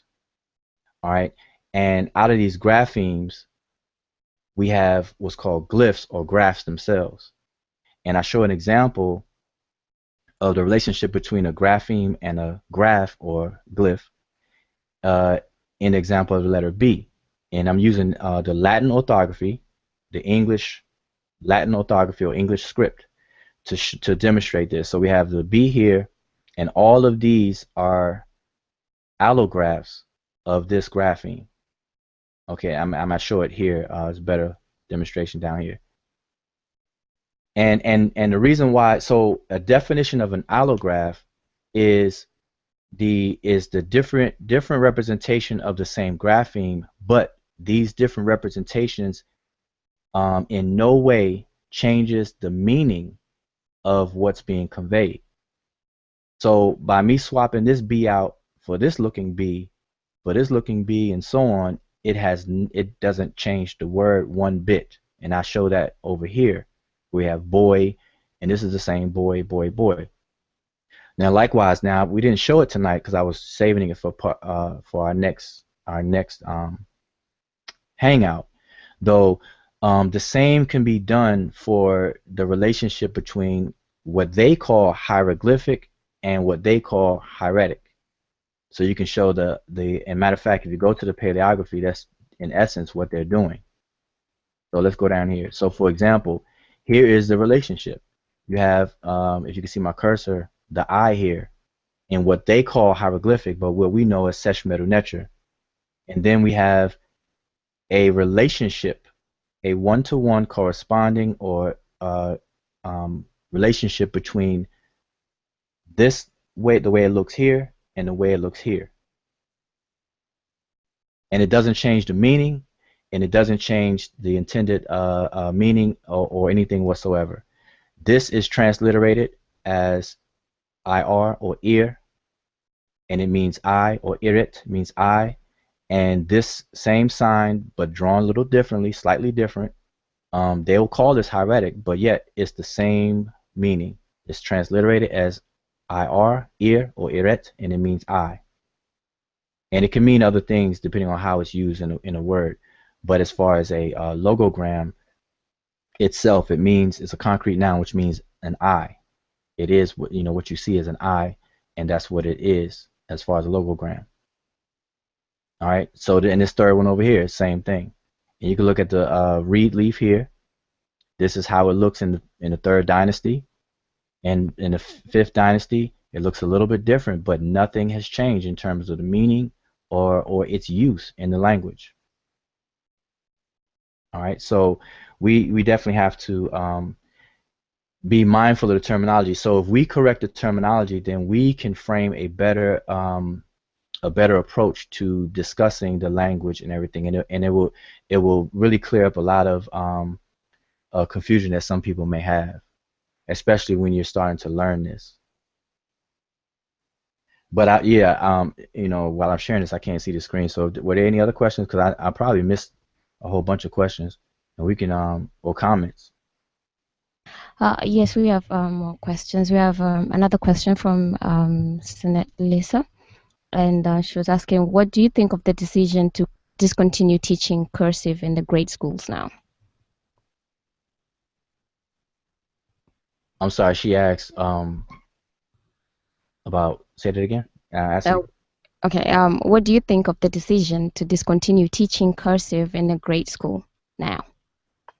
Oh, I don't have too much of an opinion on that because I'm not I haven't been in school in so long and I wasn't even, I'm not aware enough about that to even comment on what they're doing in grade school as far as cursive is concerned. Because I know when I was in school we learned both. Matter of fact, I got in trouble because I used to write so small. I used to write real small, and my teacher complained to my mother, and I got in serious trouble because the teacher took offense. She thought I was writing real small on purpose, but she had to use a magnifying glass. But that was back in my artsy days, and I was trying to write real small and everything. But yeah, so I learned cursive in school. We learned print first, obviously, but then we learned cursive handwriting. So I'm unaware that they don't teach cursive in school. That's news to me, and I'm not sure if that's nationwide or per state or district or whatever the case is. I was unaware, so I can't speak on that. Maybe somebody else on the panel could speak on it. I know Antoine. I think Antoine is a teacher, and unfortunately he's not on the panel right now. But anybody else may have a comment about that. But I don't have any comment. No. Nah, not really. All right. Well, some other ones I missed. Yes, I could go to the next question that we have from, is it Christ Withers? I hope I'm saying that name right. But is what the question he was asking is which was learned first? I guess between the three. Between the three. All right. So see Right. now that's a good question because see now we have to. This is where we need the paradigm shift and this is why I'm taking time out to reiterate and explain. Oh, Kofi, I think you got the okay. Yeah, to reiterate and explain that when we say which one was learned first, remember that the distinctions are coming from um, somebody retrofitting this distinction from their view, and I reiterating that being Clement of Alexandria or Titus Flavius Clemens. All right, so we have to look at what they call hieratic as simply a simplified form of the same thing. In other words, what they call hieroglyphic and what they call hieratic is the same. It's just that one is a simplified version of the other. And why is it simplified? One thing that dictated its simplification was the medium in which it was written on. Whereas in stone and in wood, you can carve and you can carve details. So there's some very good carvings that still survive today, where you can see, like, let's say the quail chick, or even the falcon, or even the owl or the vulture, where you can see the fine details of the feather and every single thing. Everything still survives today. Now, with a reed brush or pen, you can't get that detail, and with ink, you can't get that detail.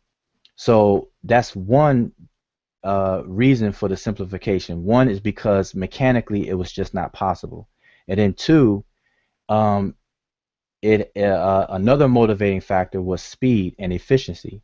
It was more efficient to write um, in a simplified way because you can do it faster. Same way like printing versus handwriting today.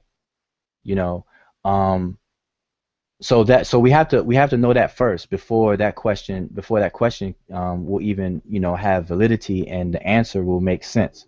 So we have to come to that understanding first, okay? And then now, like I said, I was trying to reserve this for our next discussion, but we might as well just touch on it a little bit. But the thing is basically what necessitated the people to even invent a writing script in the first place. And what we can look at is what's attested, what's survived, what's attested. The earliest attestations of the writing system involves the cataloging of products, the logging of produce in terms of foods, in terms of goods, in terms of land possessions and things like that. And then the people of importance. So we have at the earliest attestations of the written language or the written system, we have names, we have names of places, names of people, and then we have items and the number of different items and things like that. So what does that tell us? That tells us that that early, and we can go by what's still attested, that the early motivation or use of the writing system was more so administratively done, meaning that the general population, the general people, had no need to use it at that particular time at its earliest development. It was developed and used by people who needed to use it, which were people that were logging down different products, where they came from, where their destination was, what the product was, and then who was over it, whether it was the king's name or you know, a vizier or whoever the case is. This is what we will find in the earliest attestations of the writing system. And then as more and more people had to use it and had to be communicated to by way of writing, and as the population grew and as order and as the nation was being structured and ordered, then you had a more need for more people to use it for different reasons. And then speed was a concern. So you had to be able to write fast. You had to be able to write on different material that's available. Papyri was abundant. It was expensive, but it was abundant. The papyrus plant was abundant at that time, and so on and so forth. And then the skill level of being a sculptor versus, you know, a person that could write with the pen and so on and so forth differed as well. So all of these factors come to play, and then some stuff that I'm not even mentioning, but I'm just giving you an example of the different motivations for the reasons for this. So back to the question, what they're calling hieratic is the same as hieroglyphics. What they're calling a hieroglyph, it's the same. It's just a simplified version of the other. Now through time, it became more and more simple because they needed to be able to write it faster and faster, and more people. It started to get through time and age, it started to decay. The perfection in the original symbols that it was a simplification of started to decay and decay more. And then there was an attempt to bring it back during the Middle Kingdom with the several different Peret and Heru, where you'll see what scholars call cursive hieroglyphs. But that matches the 3rd and 5th dynasty, what they call hieratic, or what Moeller calls archaic hieratic and old hieratic. They're pretty much identical. So you see how this shift in names will cause problems for us today. So anyway, so now to the question, which one was learned first? Now in the scribal profession, in scribal schools, as young students, they practice and learn a simplified way of writing the formal detailed signs. Now people will call that hieratic, but therein lies the problem, and this is why I'm taking my time to explain it the way I'm explaining it, because when you ask which one did they learn first, there is no which one. They learned the realization of these signs, but they were writing in a simplified, more faster way, and they practice with it. So they practice with the brush, and they will call it hieratic today. Scholars call it hieratic today, but like I said, that's a problem. So normally you'll read and you'll see these scholars say, well, hey, the scribes learned hieratic first and then they learned hieroglyphs. But they're coming from the problematic view and structure in talking about this. So this is why I'm stressing that we have to have a different approach. And this is what we do. Those of us who are into this study in a very meticulous and scientific way, we're going to have to reevaluate what these Egyptologists are saying and have said. All right, we can't allow ourselves to be limited to just simply sit back and accept what's being said without checking it out and without doing the work ourselves, especially the work that's available to us. There's really no excuse. All right, so I'm hopefully Right. I answered the question. I don't know if he has a follow-up or if I'm not being clear. So let me just make it plain and clear. If to ask the question, which one was learned first, if you're going to ask me which one was learned first between hieroglyphic and hieratic, then my answer is going to be limited to that scope of misnomers of hieratic and hieroglyphic. And my answer will be they learned hieratic first. And this is what you'll find in all the books. They learned hieratic first. Now, if that's satisfactory to you, then so be it. But to those of us who are studying further, we realize that hieratic and hieroglyphic are misnomers, and what they're calling hieratic is just simply a simplified form of what they're calling hieroglyphic.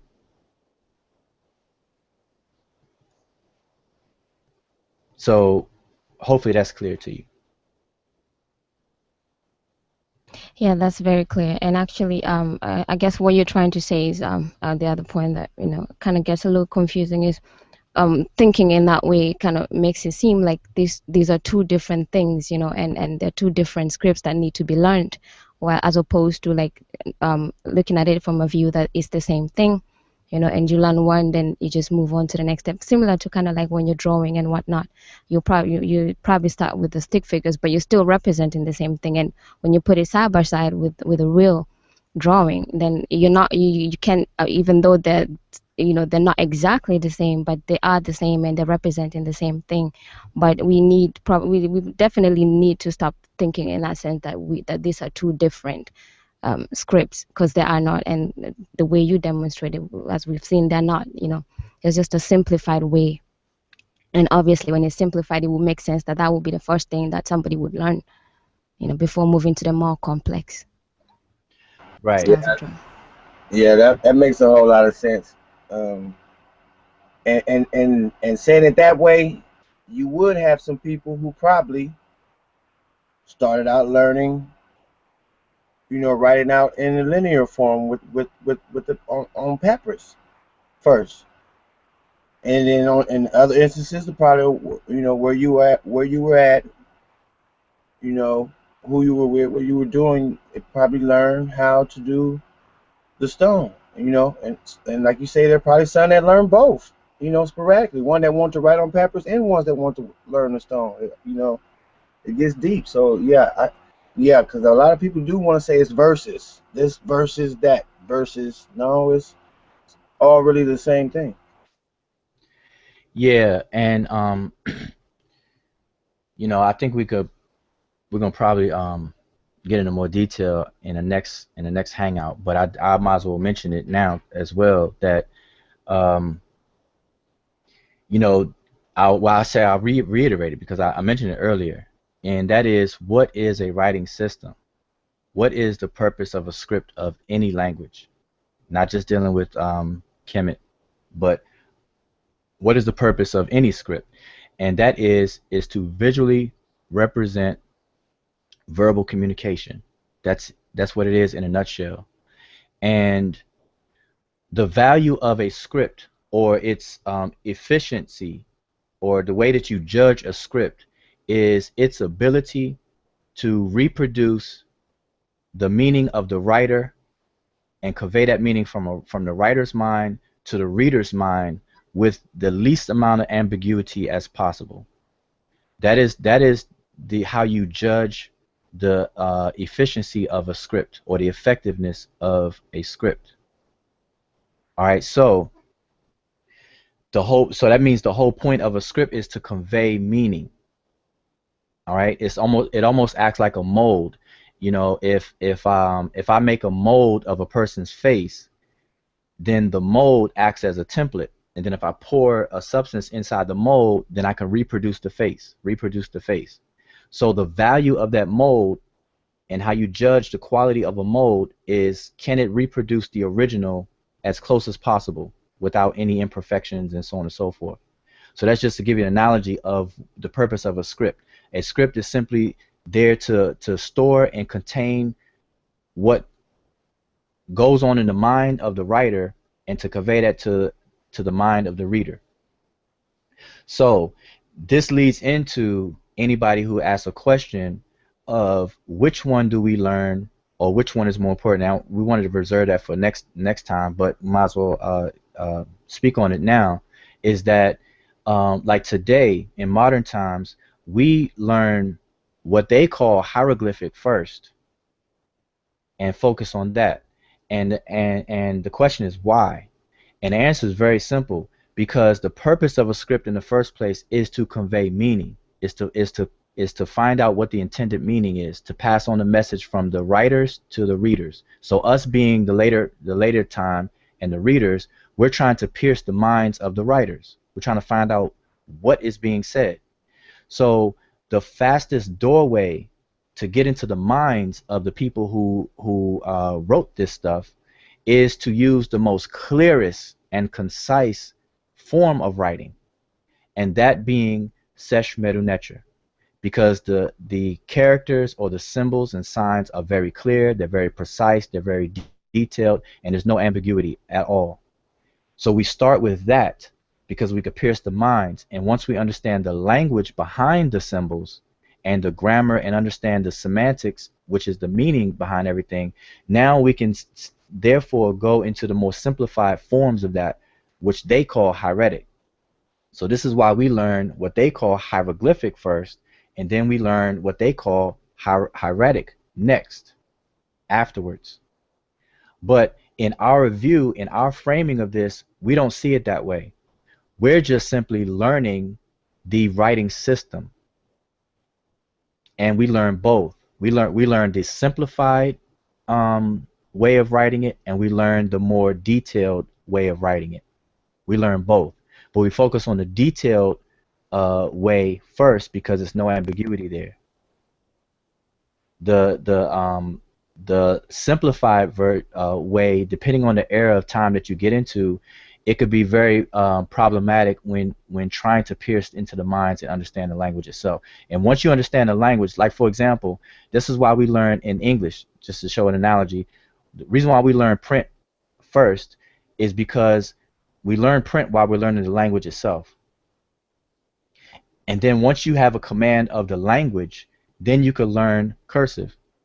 Because now if somebody writes a letter, then I have a wealth of context clues in my mind to understand this person's penmanship. Because if a person writes sloppily, one word real sloppy, but I can pretty much make out the other words, then because I have knowledge of the language, I can make out what that sloppy word is, which means I have at my disposal the context, the language context in my mind. And now I can make out what these sloppy words are, sloppy characters are. But if I didn't do that, then I would be at a standstill. So it's just common sense and common reason, common logic why the process today is to go with the more detailed and less ambiguous form of the system than the simplified form. Because remember, they only simplified it because they already had a command of the language. They already had a command of the inspiring images or things that was used to even create the writing system. That was already in the minds of the scribes already. So when they simplified it and wrote it, they had a whole background to work with. So yes, they could understand that. And just it's unfortunate for us today we don't have that, so we have to go the way we go. So that would answer that. I don't know if somebody asked that, but that's the cover. That question comes up a lot. Actually, in the classes, people ask that, and in the classes, people ask about. This is what I discussed about the method of learning today versus the method that may have been more applicable in ancient times.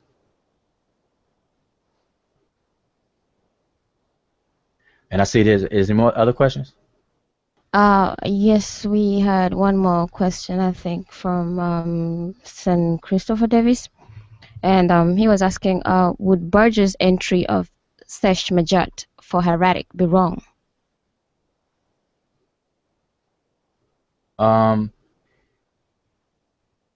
Yes and no, because remember, hieratic in the way that it was coined by Clement of Alexandria was restricted to the priestly writings, and that's what the word means, priestly writings.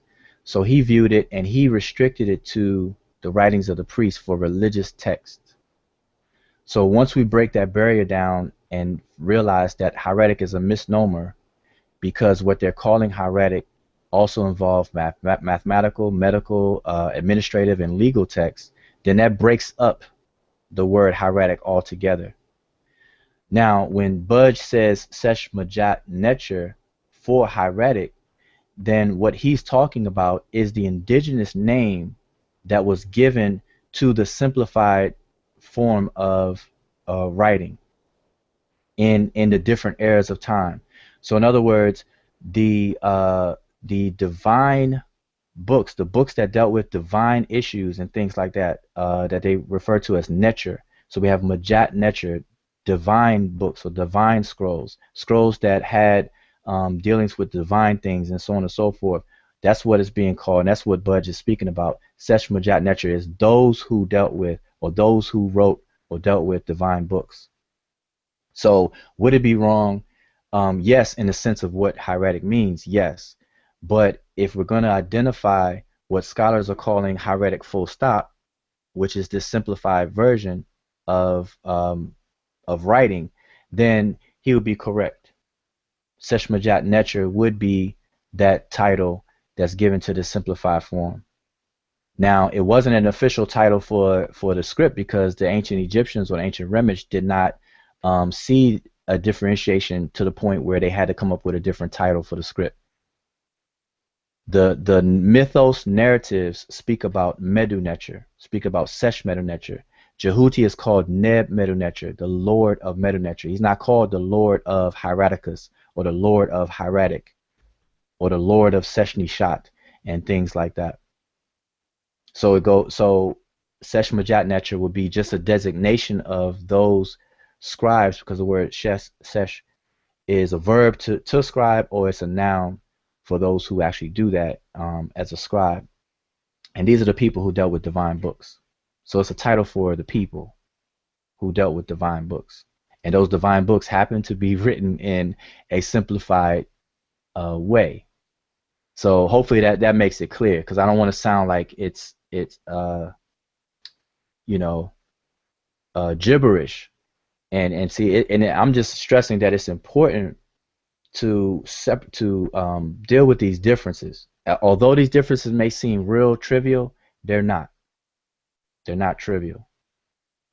And us today, see, it's our responsibility to work towards accuracy, and we can either choose to continue to use a misnomer or to use it. Continue to say Nubian when none of the people in what they're calling Nubia call themselves Nubian. Or we can continue to say, and it's the thing, people will say, stop using the word Egypt, because Egypt is a Greek word from Aegyptos, and it means, comes from the word of Hutka Ptah, which is the spirit, the enclosure of the spirit of Ptah, whatever the case is. But they'll say, hey, stop using Egypt because the Egyptians never called their nation Egypt. Use Kemet. Kemet is the indigenous name. So yeah, and they're correct, and that's lovely, that's good, that's excellent to say that, and to be motivated to do that. So let's have the same motivation across the board. They didn't call the script hieroglyphic. They didn't call the script hieratic. They didn't call the script demotic either. So if we go back to the mind and the paradigm of those Africans in the Nile Valley, then that's where we should go, full stop. So Sesh Medu Netcher is the term that we use. Sesh Medu Netcher. If you ask me about hieratic, that's Sesh Medu Netcher. It's just a simplified form of Sesh Medu Netcher. Those who used it are called Sesh Majat Netcher, because they actually used it a lot in the books dealing with the divine. They call them divine books. So Majat is the word for roll or papyrus roll or whatever, and it dealt with the divine books. Now they do have a designation for what they call demotic, which is Seshni Shat.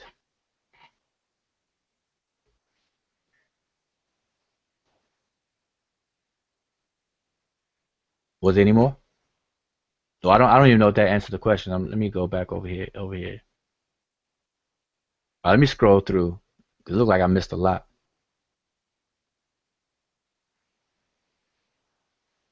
We got quite a few people who had typed in. So yeah, I apologize for missing. So if I missed anything, give me a second to scroll back through, because we already went over the 2 hour mark, so we might as well just um, make sure I don't miss anything. And I just want to say hotep to everyone. I see a lot of people that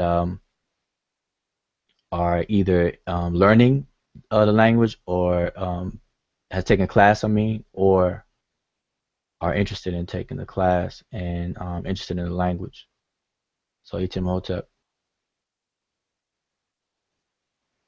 While you do that, I was just gonna ask or just note that the fact that for those who define those two styles of writing as two separate scripts, I guess an explanation is never really put forth as to why the Ramesh would need to have two separate scripts. Because when I'm thinking about it, to me it seems like maybe one of the script wasn't efficient enough, and that would just that doesn't reconcile, so. Oh, right. I'm just reading some of the comments. So yeah, y'all can open your mic and talk. You know how I feel about dead silence. We need a DJ. Get the DJ going with some uh Demo. some music going on here. All right, I see Christ Withers asks which was learned first, and Christopher Davis asks, oh, may I ask a question? Okay, and I believe that was the question I was just asked. Yeah, with budget's entry of Seshmajat, Seshmajat for hieratic be wrong. So yeah, hopefully I covered that. And if not, you can re-ask if I didn't cover it. Sorry, sis, Lisa, I don't know enough about the discontinuation of teaching cursive in school.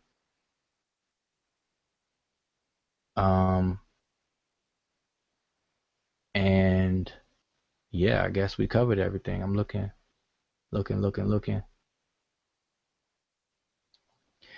All right, well, yeah, one derives from the other. All right, they would. All right, but let me. Okay, so, Shejmu, brother Shejmu. I think I missed what he was saying. All right, Daniel Ricardo, when did Auset live? When did Auset live in terms of how many thousands of years BC?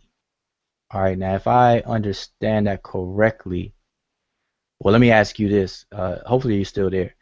When you ask, when did Auset live? Are you talking about the what we commonly refer to as Auset in terms of like the wife of Wasir or Osiris and the mother of Heru, and you talking about that Auset? Or are you talking about a specific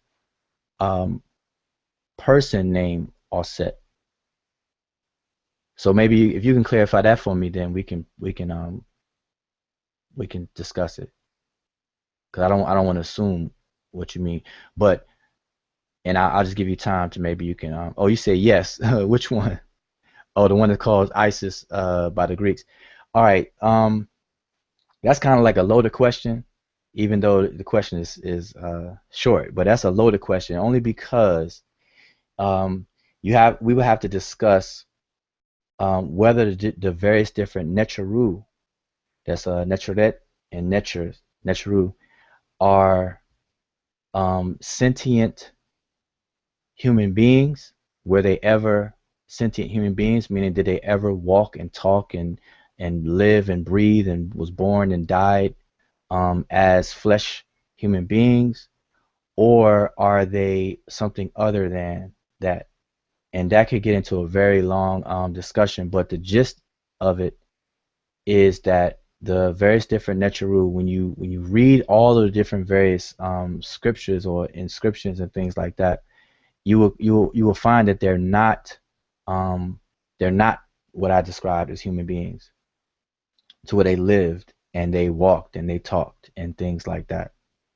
These are multi-layered um, ways of categorizing and labeling different natural phenomena, whether the natural phenomena be the cosmic, macro, or micro, dealing with uh, you as a person or your social environment whatsoever. And I'll give you an example for using the word ma'at or ma'at.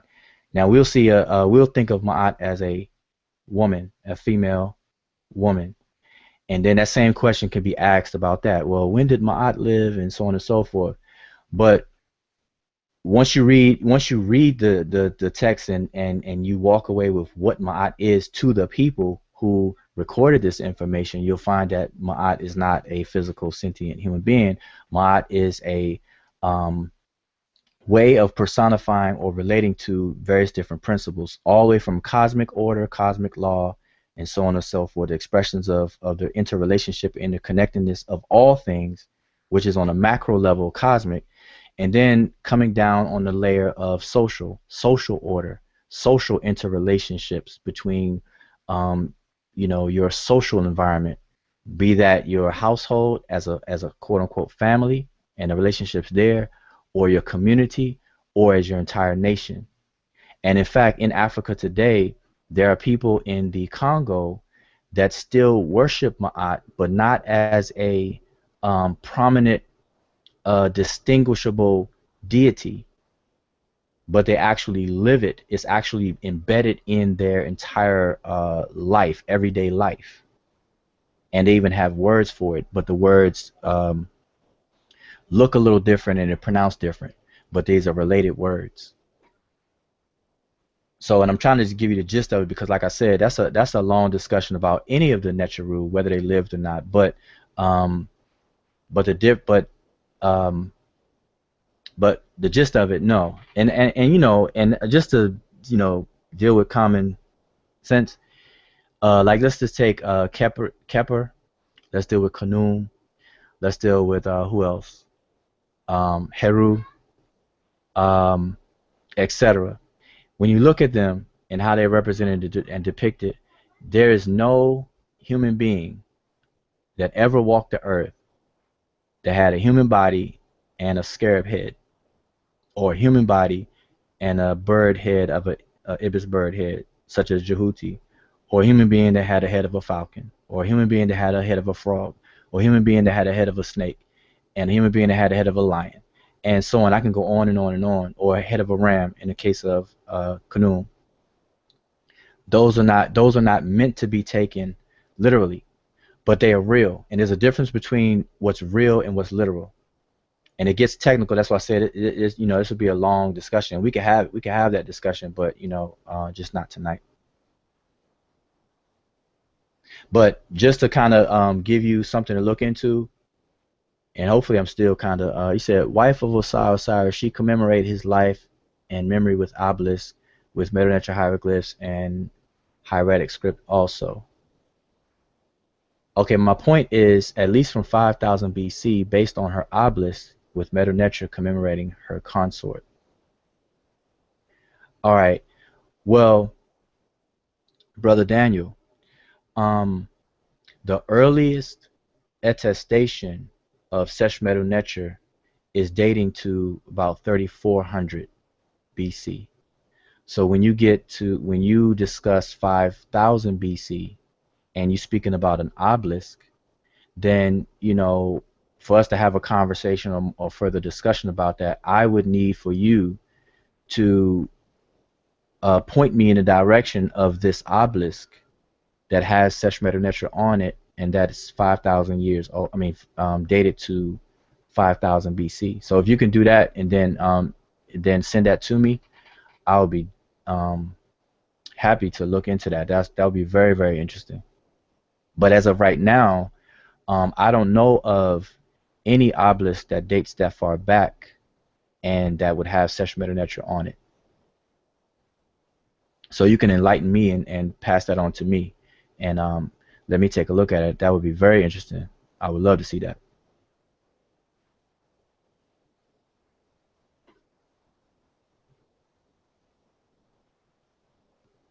I think somebody else had a question. Sejmu, how do you open the mic? Oh, Christ. Matter of fact, before we close out, if anybody, hold on, how much room we have in here? We got 1, 2, 3, 4, 5, 6. Oh, we got four. We got four slots. Look like four, I think. Three. So, listen, Christ Withers, if you send me an inbox, send me. I don't know your name on Facebook, but if you send me an inbox message on Facebook, my name on Facebook is Wujao. If you send me a message, then I'll send you the link. If you want to open your mic and be part of the discussion.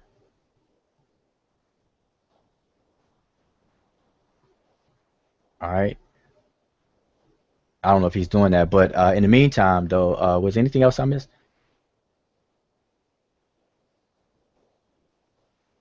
Any other comments? Anybody else on the panel?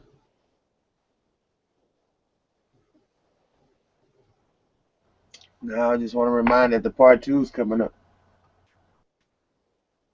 Yeah, yeah, and really part two, we kind of just kind of spoke on a couple of things that I was gonna speak on further in detail for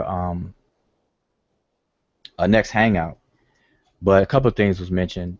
But I'd like to go into more detail and have more discussion, have more, bring more information to the table in terms of what necessitated the people to even invent writing a writing script in the first place. Like why? Why is that?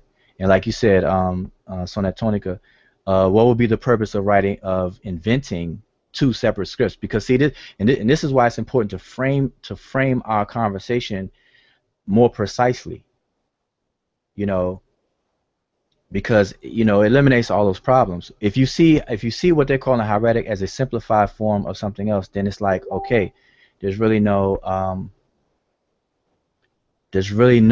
need to have any of the confusion at all, and then you would never ever put one against the other, a hieroglyph versus this, or whatever. You never pit it against one another. It was the same. And then in terms of the language, and this is what we're going to show on our next hangout, so this is what we could spend time on, is that we can actually show some texts that are written in both hieroglyphs, what they call a hieroglyphic, and what they call a hieratic. The same exact text that was done in ancient times, that was done in both what they're calling two different scripts, and we can show and go over it and how the meaning and everything is the same.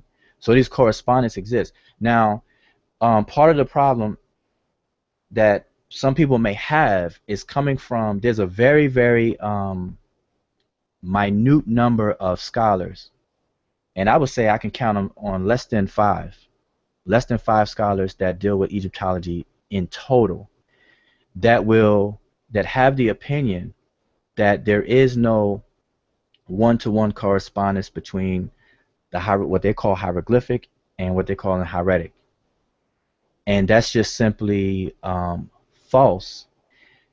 And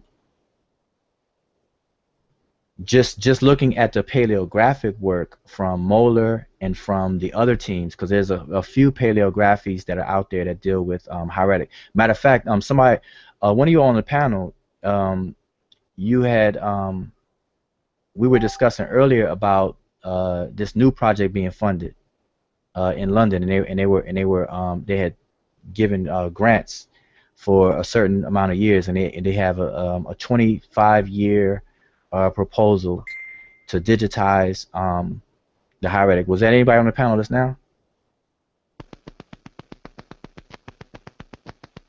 Yeah, I posted it last week. I'm saying, can you speak on it? What was that about? Well, I was trying to look for it right quick to get the details on it again. All right. Well, why you do that? But my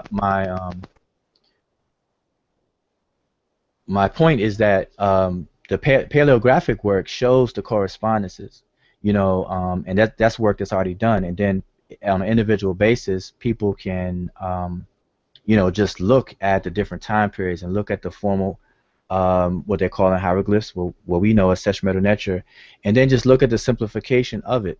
Just compare. You can either look in the paleographic work in the different books that the work has already been done, or just look at the actual text themselves. If you're competent enough to see the script and be able to identify these things, you'll be able to see the relationships, the correspondence, the one-for-one correspondences between, like how I showed earlier, the eye or the vulture. You'll be able to see the vulture in its formal, very detailed glyph, and then the more simplified glyph. And both of those glyphs would be two different forms of the same grapheme. And a grapheme is a visual distinctive unit in a script, the same way as a phoneme. A phoneme is defined as a representation of a unique sound of a language. So when you deal with let's say phonology is the study of the different units of sound in a particular language. When I say unique sounds, a sound that has a specific meaning, not sounds that may cross over each other and convey the same meaning. That wouldn't be considered a different phoneme. And thus you would have different allophones, because these are different ways to represent the same unit of meaning. So likewise for sounds, you have the same thing for scripts, for what you can visually see. But except the terminology is different. We use grapheme for the abstract version, and we use graphs for the individual glyphs themselves. So what they call in the hieroglyphic vulture and what they call in the hieratic vulture would be two graphs of the same grapheme. And once we approach it that way, all of the confusion goes away. It's eliminated. And then the more important aspects of actually learning the language to pierce into the psyche of the people of the Nile Valley will be a little more prominent. All right, so yeah, I just see the brother Christ. Let me get the link for you all real quick, and we can continue. It's 11:48, but like I say, it's sleepers for the week. We can keep Scott. I don't know how many of y'all on the panel can hang, but got a little bit more time, if you all don't mind.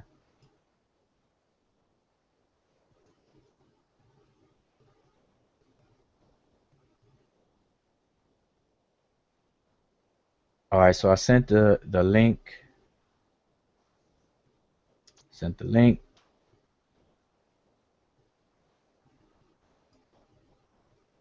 I'm just sending a link out so we can chime in.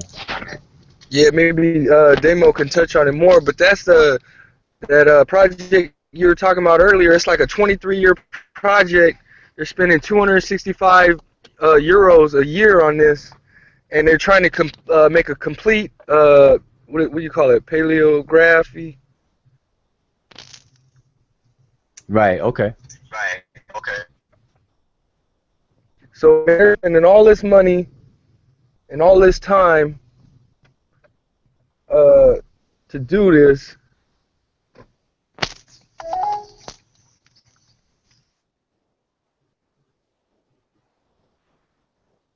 I think you dropped out. Yeah, I think I found the article. Egyptologist of Man's University. This is the title. Receives approval for long-term project through the 2015 academics program to study ancient Egyptian cursive scripts. Yeah, they go in to talk about the students doing it. Let me see what you're talking about. The time period. The project will be spread over 23 years and will be funded to the tune of some 265,000 euro annually. Then they give the professor's name under the supervision of the professor's name. But yeah, working places will be set up in the Egyptology section at Johannes Gutenberg University, Mainz, and the computer philology section. Yeah, so there's it's a pretty big project. I mean, 23 years, spreading it out. In the subtext, they have they're going to inventory. It's going to be an inventory of hieratic and cursive hieroglyph characters will be systematically and digitally recorded for the first time to be jointly funded by the federal and state governments. But that's the title of it, and the date for this article is 3/12/2014, so they're already 2 years into it. Yeah, see, that's interesting. That's very interesting. You know, and it goes to show you that people that take this kind of work serious, be wherever they're from or whatever institution or whatever, that there are people who take this work serious. They put the money behind it. They make out a plan. They have this proposal, this write up about how long it's going to take, who is involved, the teams involved, and all of that. You know, so Yeah, you can see the money and the time. I mean, 23 years. exactly, Yeah. exactly. And see, this is the kind of work that, fortunately for us now, that we are doing this kind of work as well. And by we, I'm saying there are African scholars that are making large contributions to the field of Egyptology. Um, and some of the early Egyptologists, or some of the Egyptologists even today, will openly admit that they've been looking for more participation from um, native Africans to help them out in understanding more about Kemet and in other African cultures, especially when it comes to linguistics. There's a lot of linguists that will openly admit that at the time that they're writing their different books and works, that it would take Africans, native speakers of different languages to actually come up with lexicons, do lexical inventories of the language, and create dictionaries and things like that. That they themselves can't do because they don't have the intimate knowledge of the African psyche, the African worldview, the language itself, and then just the traditions and the culture um, that being a member of that culture would afford you. So, some of them openly admit it, and some of them will do their best not to. And then you get into, the biasness of some of these scholars, and on back into the eras of time when you have the slave Holocaust and everything associated with that, where you have a lot of scholars who will do everything in their power to downplay the role of Africans in any um, study, in any contribution of anything in the world. And this is what Sheikh Anta Diop and Dr. Theophilo Benga was facing in 1970s when they went up against the Egyptologists in 1974 at the UNESCO symposium, or UNESCO conference. And one of the things that they wanted to show in a very multiple disciplinary approach, using archaeology, using genetics, using linguistics, and so forth, different disciplines under anthropology, they wanted to show and prove the ethnic or racial makeup of the ancient Egyptians. And out of that environment and climate of what they were doing, this is why Dr. Theophilo Benga, when he did his linguistic work, why he called the language phylum Negro Egyptian, because to a French speaker or those who are writing in French, Negro simply means black. It doesn't have the pejorative connotations that we have today of Negro, and all that stuff that's associated with that. It simply is a color, is the designation for black. So Theophilo Benga was stressing Black Egypt versus at that time what was being stressed prior to that, which was the Egyptians were Asians, West Asians, or even Europeans or Caucasians. All those words were used to describe the Egyptians prior to Theophilo Benga and Shekinah Geop's work. So this is what they were battling up against. So I say all that to say is that from that point in time till now, there's been a lot more African scholars that have been involved with the work in terms of the culture, all aspects of anthropology, from archaeology to genetics to the linguistic work. And it's our job to study the material, to defend it, to correct it, and to advance it, to progress with it, you know. And we just going to have to put in the work. And a lot of these African scholars write in French because of colonization of Africa. So you had, you know, a lot of Africans do their work in French or, you know, these other languages other than English.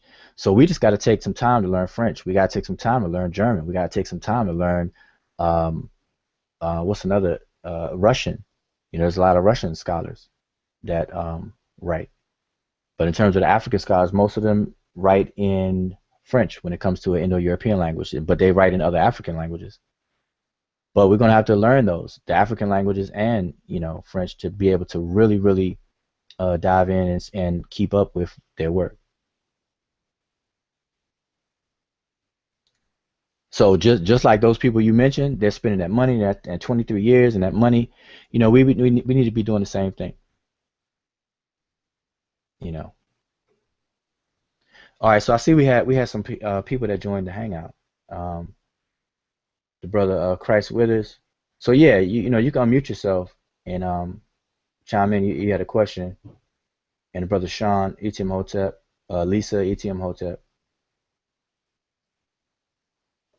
Christ, I don't know if you know, but you can unmute yourself. If you do have something to say, you can unmute yourself. Can you hear me? Yeah, there you go. Yep, I sure Oh, can. okay. Hotep. Hotep. All right. Yeah, I was asking a question about any link between Demotic and Meroitic. I think I heard that about a year ago. It's would have been some link between those two, or maybe someone was just trying to start a rumor. Oh no, that's not a rumor. Actually, Dr. Theophilo Benga does some commentary on that, and I can send you some information that he relays in that. But the Meroitic or Meroitic script itself, the issue that they're having with that is trying to identify the language that it represents. Because remember, all scripts are representations of that which is spoken. So they're trying to iron out the actual language that script is representing. So this is the problem that they're having. But in terms of the inspiration for the script itself and the characters itself, that's not far-fetched. They're saying that it's definitely related to Seshmetu-Neter. And mind you, see, I'm you know, in the theme of what we've been discussing tonight. You know, I don't specifically use hieroglyphic and hieratic, but when I speak to others and that's all they know, then I will use those terms. But I always do my best to try to make these distinctions, because from this point forward, we really have to start to frame our conversations in a much better and more accurate way. So the inspiration for the Meroitic script, what they're calling that, is Seshmetu-Neter. Definitely. But now you asked about Demotic, though. Demotic has some play in it because Meroe, as a kingdom and everything, we have to deal with the time period. What's the time period for the kingdom of Meroe? Do you know off the top? Nah. Around about the time. Well, once you know, look at the era of time, then you can compare that to the era of time that we're dealing with in Kemet, just to kind of synchronize the time frame, and then you can see what whether it was Seshnishat, which they call Demotic, or Seshmetu-Neter, and then you can see the influence. But I can send you some information that I just don't have it like right here, readily available. But Dr. Theophilo Benga speaks about it, um, and a couple others. But off the top of my head, I know Obenga speaks on that. Do I? No problem. So Hotep, Lisa, and Sean, y'all got comments, questions, or brother, is your name Christ? Cause I'm a stickler for names, so let me know what you what you want me to call you. No, that actually was a typo. It's it's Christopher, but I just, you know what I'm saying, I just wrote with the Christ. Oh, all right, all right. I'm like, all right, Christ, we got Christ in the hangout. Yes, indeed, boy. We gonna be saved, boy. Everybody else is going to hell, boy. I'm rolling with Jesus. Yes, indeed, boy. The Messiah has come. Yeah. The Messiah. We have found him who's called the Messiah, being interpreted as Christ. No, but You know, Hebrews in here now. yeah. So no, it's okay. Yeah, because I'm a stickler for names. So I just wanted to know. So Christopher. I'll just call you Chris. Yeah, that's good. Okay. All right. No problem. All right. Cause we got Chris on the well, Chris not on the panel now, but we got a lot of Chris around. So all right. But yeah, I was gonna say, yeah, if you had another question or comment, I mean, you don't have to ask a question, but if you had something to share with us, because like I said, sleep is for the weak. We talk, we deal with this all the time, and maybe something that was mentioned earlier or something that's mentioned on a different hangout that you saw, something you want to raise or bring up or comment on, by all means, go ahead. Then Okay. How about you, Sean or Lisa? Well, I know that we're still live, so Chosen had a question. Okay. Yeah, That I'm he sorry. wants I'm sorry. I may have missed some people on here now. So let's see. I mean, go ahead. I'm sorry. I'm just gonna read the comment. I was just going to repeat his question, but anyway, what I was going to say, as far as the whole topic and dealing with the heretics, but going back into linguistics, because I know earlier you had read a piece out of Theophilo Banger's book. Hmm. Is that the one that's the highly recommended book, right? The real big thick one. Oh no. What I quoted from was an article that he wrote. Because Theophilo Benga, he's actually the editor of Unk Journal. And there's a lot of different African scholars that contribute articles in there, and then Theophilo Benga himself has contributed articles to other people's journals and works. So what I read out of was not from his particular book. Yeah, you're speaking about African philosophy, which is a very highly recommended book.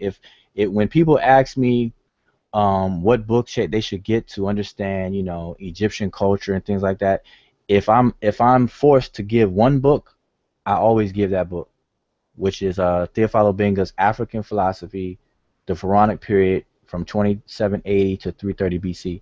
That's an excellent book to, if I had to give a single book, that's an excellent book to deal with. I encourage everyone to get it, period. Because what he does in that book is he covers the culture and different topics in the culture, from morality to education to mathematics to calendar systems to the study of the cosmos, cosmogonies, cosmologies, and he actually shows the primary sources. He shows the actual transcriptions in Seshmetu Neter. Then he has a transliteration, and then he gives his commentary. So that's how his book is pretty much patterned, and it's excellent. It's like over 600 pages long. It's real thick, and it's good. But what I quoted from is not from that. Matter of fact, he probably mentions it in there, but that's not where the quote comes from. I don't, you know. So, matter of fact, I got the book right here. So let me just scroll up. Okay. Shesmu, I sent you the link if you had wanted to chime in. I see he's still here. But I believe brother, let me see. I'm scrolling up. Where did brother go? Um, hmm. Chosen. All right, Chosen Lifestyle. He asked, what language would you suggest to learn outside of Rani Kemet? Now remember, now you may have heard, and we went over this in other um, hangouts. The indigenous name of the spoken language of Kemet is called Rani Kemet. The indigenous name of the script in Kemet is Seshmeru-Neter. Then you have Seshnishat. And our discussion tonight is to kind of iron out this hieroglyphic and hieratic relationship, because the relationship is simply one is a simplified form of the other. Okay, so when we say Seshmeru-Neter, then we could very well be speaking about what they call hieratic, because it's just a simplified form of it. Now, how you know scholars feel the same way. That what I'm saying, scholars feel the same way. It's just that their approach to solving it is different than the approach that we should take. See, now how they try to solve it is whenever you can look up any scholar on the language. Look up James P. Allen, look up James Hodge, look up Gardner or whoever, and they will call, if you ever look at how they describe the script inside of the Peret Imheru, like the book of the so-called Book of the Dead of Ani. Just look at how they describe that script or the papyrus of Hunefer. They will call it cursive hieroglyphs. So this is their way of trying to say what I'm saying, say what we're saying. They just call it cursive hieroglyphs. They say, okay, hieroglyphs, because it still looks like hieroglyphs, hieroglyphic, and so on and so forth. You look in James P. Allen's Middle Egyptian Grammar, he does the same thing. He calls it cursive hieroglyph. Matter of fact, the section is cursive hieroglyph and hieratic in his work. So now, what I was saying earlier, though, there's a very small number of scholars that will have the opinion that there's no one-for-one correspondence between what they call hieroglyphic and hieratic. That's just absolutely false. And there's just scholars who just don't agree with that themselves, and then you can visually see it yourself by looking at the work, the primary documents yourself, or just get the paleographic work that's been done, where you can see the comparisons yourself. And if there was no correspondence between the two, then scholars today would not be able to transcribe the formal detailed script from what they call in hieratic into what they call in hieroglyphic. You wouldn't be able to do that, if that makes sense. So, but let me answer brother Chosen's question. He asks, what language would you learn outside of Medu-Neter or Rani Kemet? Well, what I've been suggesting to people that ask me that question for quite a while is that one, learn an African language that is related to Rani Kemet. And if people, I've been saying, learn any African language that's related to Egyptian, as we know as Rani Kemet. So therefore, which means you have to know which languages are related. And there's a lot of work that's showing these different relationships. You have Setswana is being shown to have a relationship, which is a Bantu language. You have Kiswahili, which is a Bantu language, showing relationships. You have Wolof that's being shown to have a relationship. You have Collagen that's being shown to have a relationship. And then, of course, there's Coptic that has a definite relationship with Middle Egyptian, as they call it. So Coptic would be something to definitely be interested in and learn. And then you have other languages as well. So it just depends on what resonates with you, what you feel is that will resonate with you enough that you will have the discipline and stamina to actually go through the process of learning it, and then make sure that that language is related, because then that will help you. The only reason why I say that is because it'll help you understand the Egyptian language, and plus it'll give you more practical means of communicating today with people who speak the language today. All right. In addition to the African language, I would suggest learning French in terms of another Indo-European language. And I only say that because French is a language that a lot of African scholars write in. So in order to keep up with them and have the ability to interact and interface with them, it's good for you to learn French.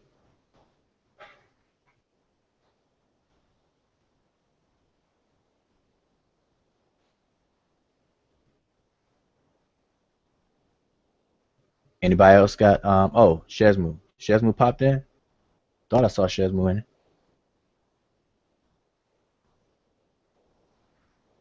Okay, said Kingdom of Meroe is said to be 800 BC to 350 BC. Right. So if you look at that era of time and you look at what they're calling Demotic or Seshnishat, that would be contemporary with each other. As well as Seshmetu-Neter, and what they're calling Hieratic, because those were written throughout the entire existence of Kemet. But in terms of what they're calling Demotic, when that came on the scene to be actually identified as a writing style, a writing type, even by the indigenous population, they refer to it as Seshnishat, and that would be contemporary to that period of time.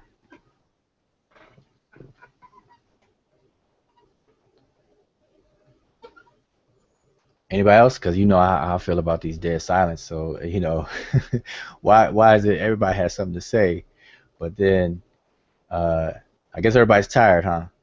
And we've been on for 3 hours. But we got some people on the panel now, so any comments, any questions? If not, then we can go ahead and wrap it up.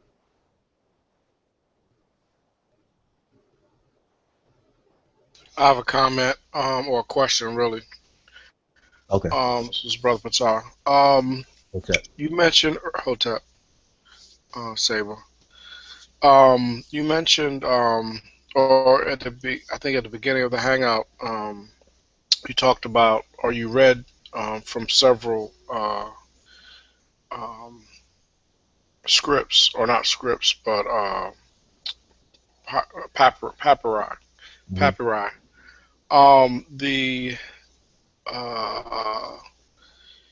the writings of Ptahhotep, are those written in hieratic, or can you find since that's one of the oldest, if not the oldest that we have, is that written in hieratic or is that written in hieroglyphs?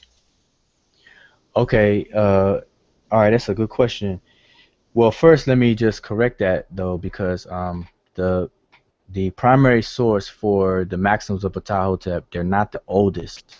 Um, they're not the oldest. So we have to, make sure we correct that, because there is literature that is older than that. I mean, in terms of a body of literature, though, yeah, because that's, people phrase it a little bit more appropriately. They'll say, this is the oldest literature or body of work or body of literature that we have, and so on and so forth. Just like how the pyramid text would be the oldest religious text that we have, so, but it just depends, how you word it. But we just got to be mindful. So I just wanted to, make sure I clarify that. But so as far as you asking though, it is written in a simplified form of Seshmetu-Neter that they call hieratic. And I say it this way, even though it seems like a little trivial difference, but I'm trying to drive the point home that what we're calling hieratic, we need to stop. It is actually a simplified form of Seshmetu-Neter, but I can show it to you. As a matter of fact, I'll just share my screen, and so I do you one better. I'll just share my screen and show it to you. Show you an example of what it looks like. And just to add to that, aren't there pictographs which would be considered hieroglyphs, whether it be a triliteral or a uniliteral? Aren't there pictographs written as hieroglyphs that are older, much older than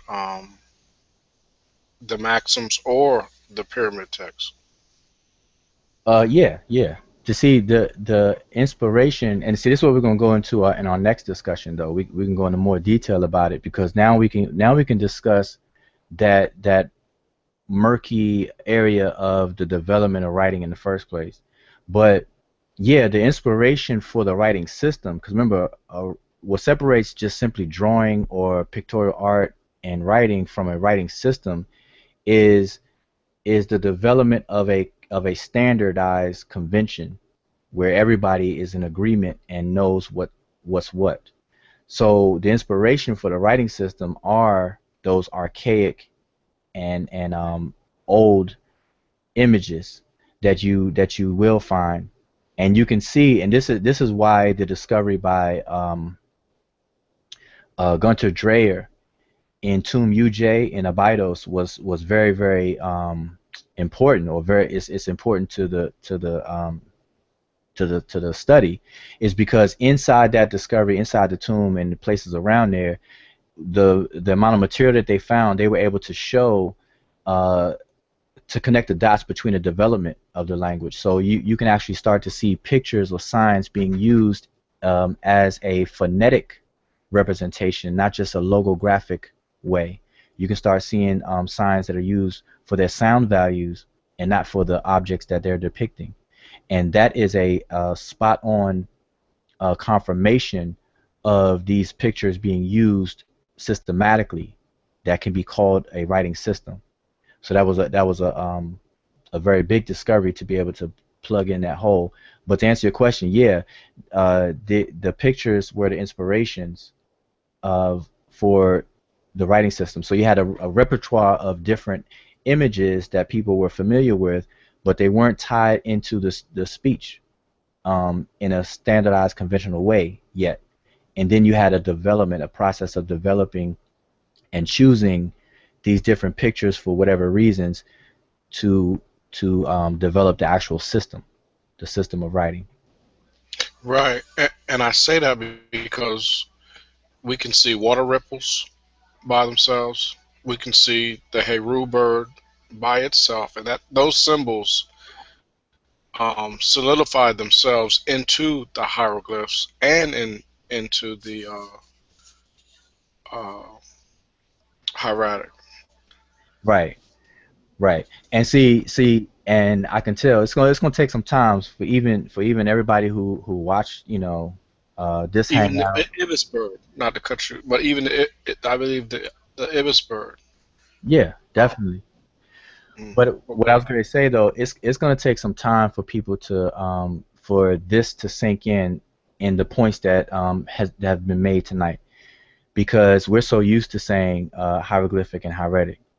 Once we start to move away from there, from doing that, then we'll start to see, because even as you said what you said, it um like you said, the Heru bird are used in there in hieroglyphic and hieratic. We got to remember, hieratic is just a simplified form of what they're calling hieroglyphic. So the falcon itself is used to convey a meaning. There's a meaning attached to it. There's a meaning attached to it, as well as verbally when it's spoken, there's sound that's attached to it. So the way that it's represented in written format or visually is either very detailed, that they call in hieroglyphic, or it's more simplified, that they call in hieratic. But it's the same thing, doesn't change the meaning whatsoever. So once we start to realize and kind of speak on it in that way, then I'm telling you, it's gonna open us up to focus on the nitty gritty of the actual language itself. But I wanted to show. Let me see something here. Let me I want to show you, you asked about the maxims of Ptah-hotep, and I just want to show you a picture. All right, here is the actual facsimile of the Papyrus Prissi, where we get the maxims of Ptah-hotep from. So here you see that what the writing style looks like. So by looking at this, to a person that is untrained, this looks a lot different than the actual what they call an hieroglyphic script. Because hieroglyphic, we look at pictures, so you're trying to identify a picture, you're trying to identify birds, animals, human body parts, and things like that. And this looks a little bit away from that. But when you actually look at it and you are already familiar with it, there is not too much difference about it. So, like for example, now I can't see who's on the panel still left right now, but where my arrow is, where I'm circling, if y'all can see that, like anybody on the panel can tell me what that is. Mess. Yes. Exactly, that's mess. That's the three tied animal skins. They say foxtails or whatever the case is, but these are three animal skins together, which is the bilateral for the word mess. And so what's right next to it? What's this right here? Se. Right. So this is the phonetic complement to mess. So we have mess, and then we have this s that's a complement to this right here. So we can identify visually the counterpart to all of these different signs. It just takes some time and some training because this is a simplified version. So let's go to this section right here. So in this section right here, this right here, now until you kind of put some time into learning it or whatever, once you do that, you'll be able to see the correspondence. This right here is the front part of a lion here, and this right here is the arm. So anybody who knows and familiar with the language will know that this is Hati'ah. And then we have an owl right here. This is this is a simplified version of the owl. Now, how is it simplified? All they drew was the eyes, and then the body, and then the feet, and they did it all without lifting the pen, so it looks more simplified. And then we have this knot, which is the bilateral for the word chest, and that's the knotty rope. And then we have the door bolt up under it, and then we have a quail chick. So this is like the quail chick right here. It's just a very simplified version of a quail chick, drawing the entire quail chick without lifting the pen. So you can see whoever wrote this specifically didn't lift the pen up. So once we look at it this way and we understand that this is just a simplified version of the other, then all the other confusion goes out the door.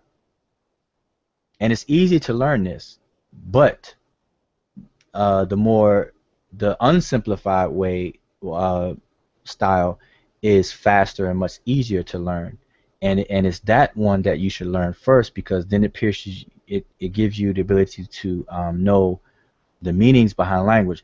Because see, it's because I know this is Hati'ah, because I know Hati'ah M, Ches, Chesu, I'm familiar with the language that I have some contextual background in my mind to actually make this stuff out. And see where my cursor is? I'm sure everybody on the panel can tell me what this is. Nefer. Exactly. Now, how is it that you can recognize that if this is a completely different, or if there was no correspondence, one-for-one correspondence between the more detailed or unsimplified way and this? You see what I'm saying? So, this is the approach that we need to have from now on. And right here, you can see the folded cloth. You can see the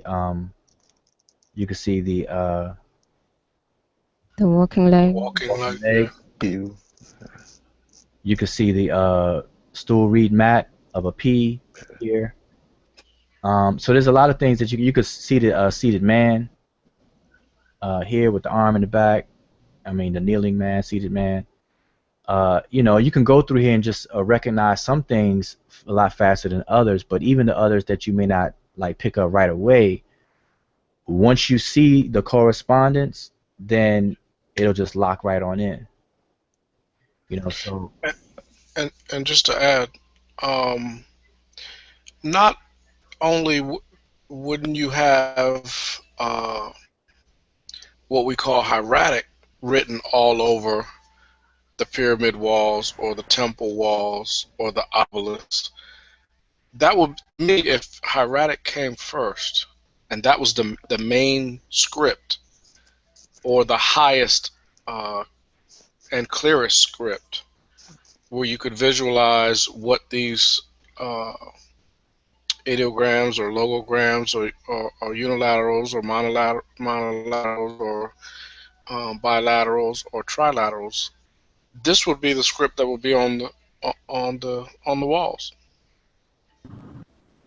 yeah, you can make that argument, but you don't even have to go that far. All if you're familiar with the narrative of how the language was given to humanity as explained by the Egyptians, then you'll understand that the language came from the divine, specific, Nature.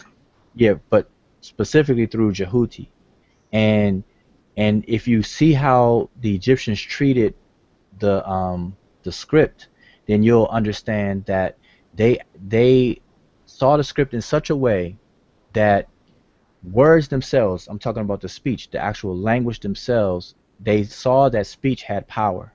And if you look in the mythos and the narrative, you see that Ptah, the tongue and the mind of Ptah would be Hu and Sia, and how Ptah spoke things into existence. And this is echoed in the Bible where it says, in the beginning was the Word was with God, and then the Word became flesh. So you have this theme where words or speech become materialized, be it called flesh or whatever. So in nature, if you were to reproduce what you see in nature, then you would say that you have power over it or that it has power.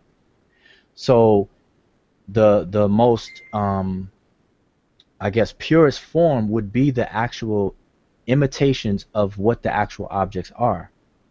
So an elephant, you would reproduce the elephant as close as possible to the real thing. And this goes for everything. This is where you would start off. And this is how the human psyche works. You work from something that is very, very specific, and then you work your way towards abstraction. You don't do the other way around. You don't start off vague and then get into specifics. You start specific and then you start to walk away and become more abstract and more general and more vague. So just that alone of how the human mind develops and things will lead into what the ancient Remish did in terms of their view of the script. And so much so, like for example, in the temple, in the tombs, whenever they will write an enemy, and the most popular enemy inside of tombs would be Apep in terms of the tomb scriptures. They would write Apep with knives stuck in the body. Apep is a coiled snake. Look like a wave, and they would actually carve him or that snake with knives stuck in it. And I don't know if you all ever seen that, but they look like niches if you don't see the details. But they're knives, but they look like niches inside the snake's body. But those are supposed to be knives inside the snake's body. Or they'll draw it and then draw a line through it so that image won't have power. So I'm just saying all this to say that this is the importance that how they saw this script. So to simplify it was almost okay. Put it this way: when they simplified it, they had to be mindful of keeping it recognizable. So this is why Demotic, or what they call in Demotic or Seshni Shah, didn't come about until much, much, much later. And this is why they went back towards a better simplification in the Peret Imheru. So this is why we look in the Peret Imheru of Ani or Hunefer or Papyrus of Nebseni and Nu and all these other ones, that it looks a lot closer to the detailed Seshmeru Necher. It's just that scholars call it cursive hieroglyphs. See, that's how they try to solve it by giving it a new name. So I hope that makes sense. But I'm saying, but everything makes sense. Everything plugs in, and you can you'll just It know. abs- it absolutely made sense. That was an excellent explanation. Let me see what I have next. Okay, so okay, just real quick, just to follow up on what we're looking at. If y'all can still see my screen, this section right here, that looks a little lighter than the rest. In the color version of this picture, this part of the inscription is in red, so that's why it appears a little lighter. Um, but this section that's lighter is reproduced on this slide, this top line, number 42. So you can see Hati A im Chesu in Medut Neferet. Now all these unsimplified Seshmetu Necher, which is just straight Seshmetu Necher, is represented in this document. So just take a moment, take a good look at this. Now this is written from left to right. So mind you, you're gonna have to switch it around in your mind from right to left. So the Hati I is over here inside this document. So look at this. So you have Hati A. So you have the So we're gonna go one for one real quick. So you have the lion, the front part of the lion, the arm, the owl, the knot, and the doorbolt. So let's look at that right here. So you have the lion, arm, owl, door, knot, and doorbolt. So we got the quail chick, the papyrus roll, and the 3 strokes. So let's look for that. When you come over here, you see the quail chick is right here. The papyrus roll is right here, and then 3 strokes. Now notice these 3 strokes were done without lifting the pen, so it just looks connected and looks cursive. That's all. All right. And now let's go to let's compare next. What do we have next? We have a water ripple and a staff, a walking staff, and then we have a hand and a raised bread loaf. So let's look for those 4 things. Let's go back. Here we are. The water ripple is right here. Here is the staff, the stick.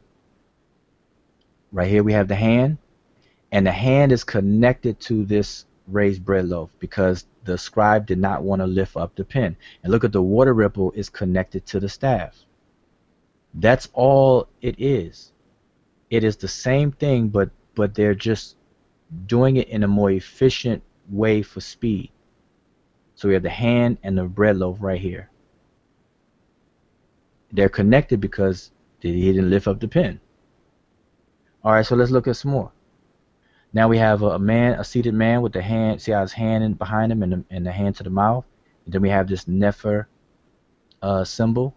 And then we have the horned viper, the mouth, and the raised bread loaf. So remember these signs right here. Now let's go back up. Here is the seated man right here.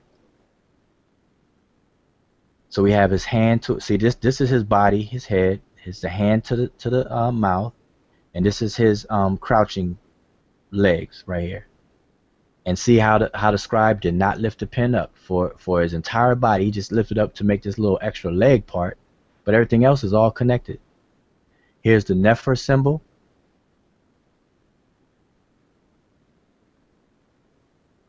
And you all are already have identified that. Then you have the horned viper, and then you have the well, actually, what was at the end? Oh, okay. Now on here it's stacked. It's for aesthetic reasons. It's stacked on 3 on top of one another. But if you go back to here, we'll go back here, and we see that the mouth looks a little different. How everything is slightly a little different. But my point though is with all of these different things, you can see a 1-for-1 correspondence between what they are calling hieratic, which is a misnomer, and what they're calling hieroglyphic, which is a misnomer. All right, so just so y'all know that. and you can even go on further. So, matter of fact, this Nefer sign, this is the mouth, this is the horn vipers right here, the mouth and the teeth. So these are actually still stacked on one another in three, just like how you see up here. Oops, how you see it right here, those three, it's actually the same on here as well. The horn viper, the open mouth, and the T is connected. And see how this T is connected to the mouth without the pen lifting up? Same thing that the T is connected to with the hand right here. The hand and then the T is connected. And the T looks the same with that little whoop curve. And you got the little curve here.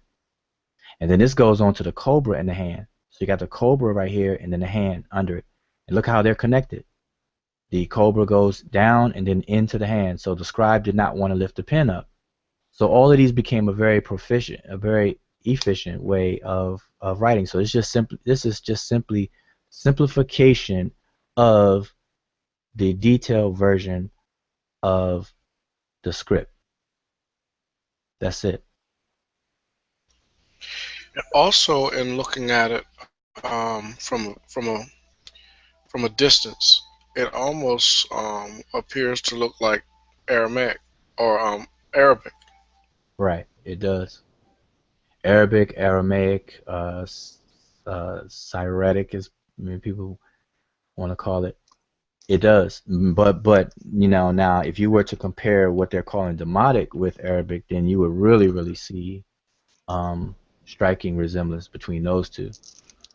Then that makes you think that, well, it gives the appearance that possible the people from the area that Arabia may have migrated in and even developed that writing since it carried.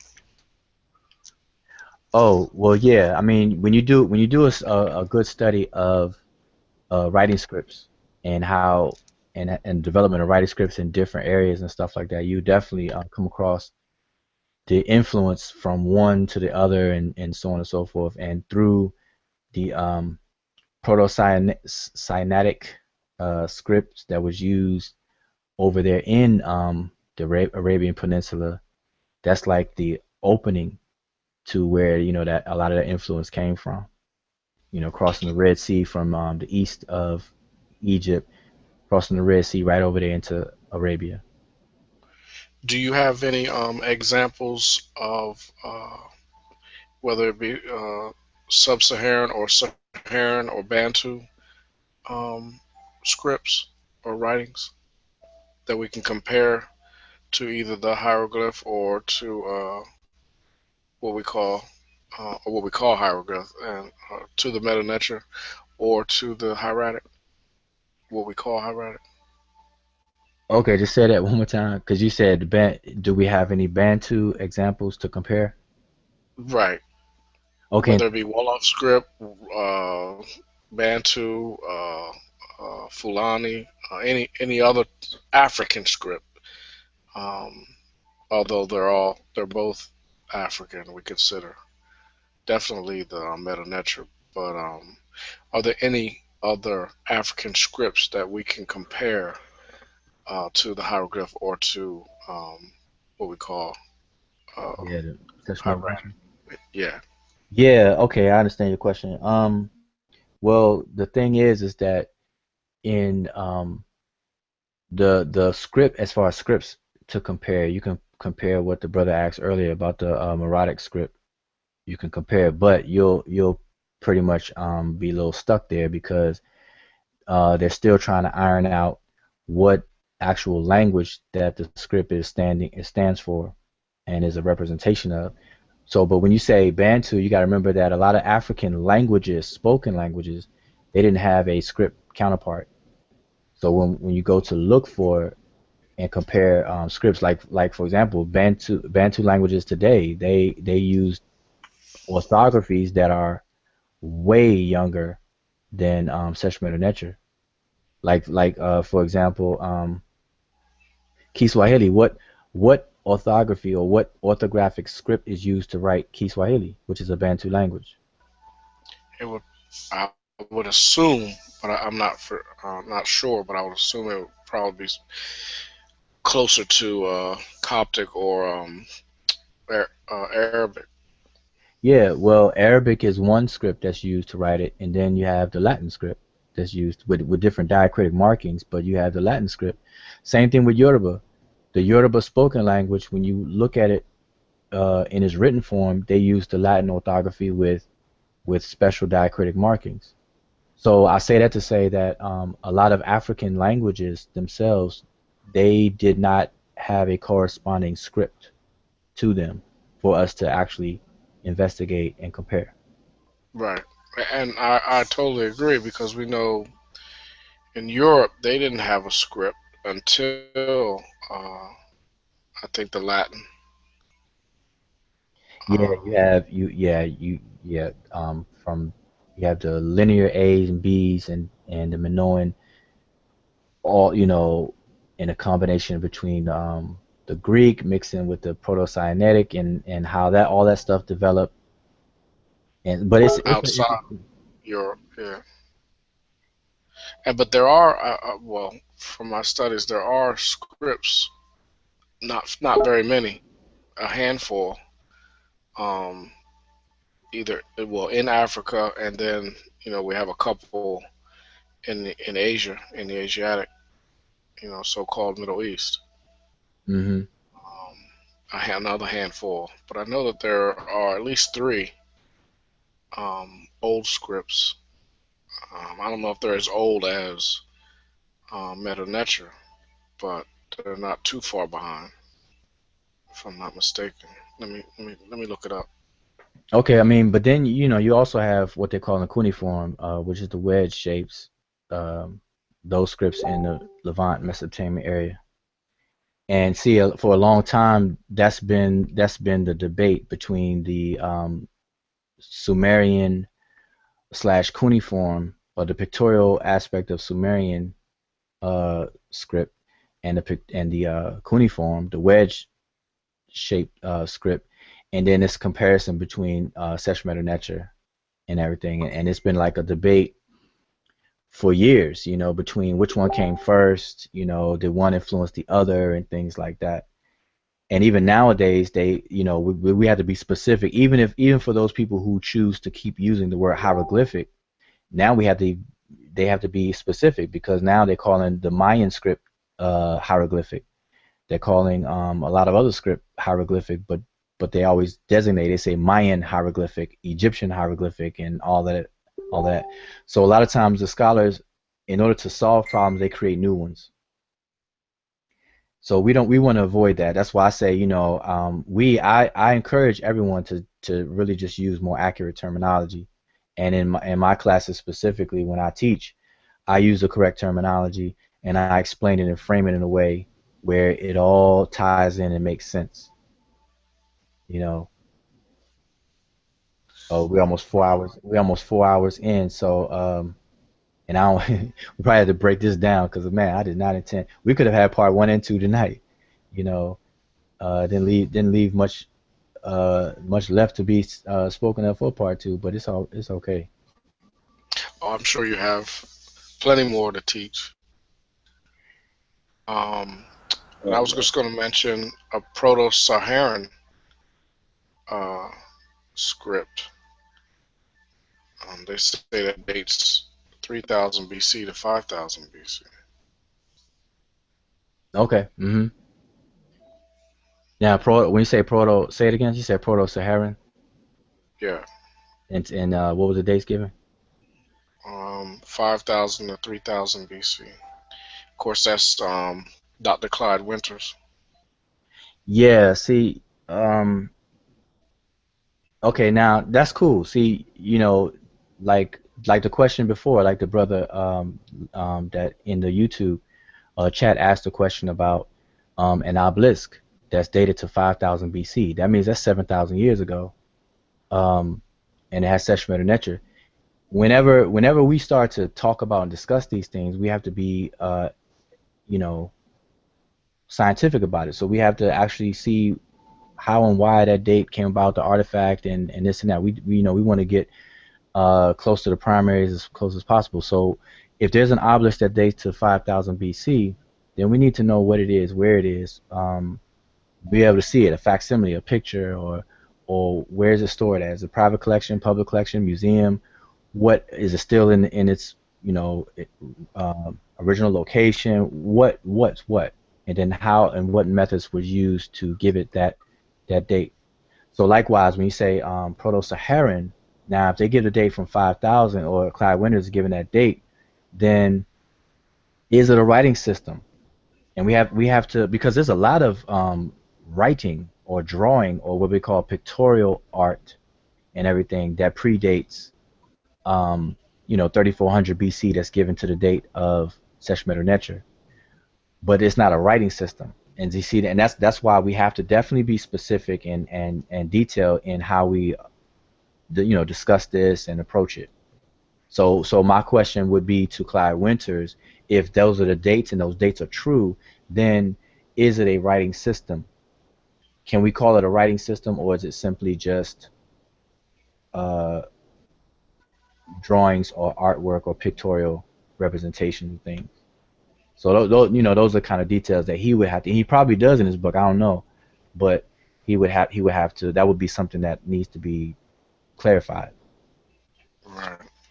And then, of course, I'm on the Atlanta Black Star website, and the next one they had was Wadi El Hol Proto-Sinaitic 2000 to 1400. But see, to me, that's still in the Nile Valley. I'm trying to get away from because I mean, it looks like it's like Meta-Neter.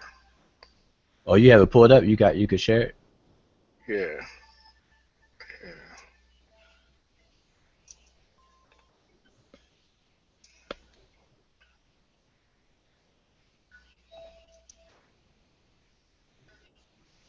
Well, while you pull that up, let me just matter of fact, this is for brother Chris that's on here. The article that'll be no, who asked me that? Somebody asked me where it was a quote from. Oh no, I believe it was Sean. The quote is from an article that Theophile Benga did. It's called "Africa: The Cradle of Writing," and in here he discussed the Chinese writing system, the Mayan script, the Sumerian writing, and the Egyptian system of writing, and talks about African scripts found outside the Nile Valley. So he talks about 1954, Sheikh Anta Diop did some work on African scripts. He talks about the scholars that did work on them. So you have Sheikh Anta Diop in 1954 work. You have another scholar by the name of Kathleen Howe, who does work on a script called the Obe Re. I'm probably pronouncing it very wrong, but it's Obe Re, and then Aka Inmi script, and that was done in 1967. You have a scholar by the name of David Dalby in 1967 did some work on scripts found in Liberia and Sierra Leone. And then he has some others listed. He has a list here as well. So What are those scripts?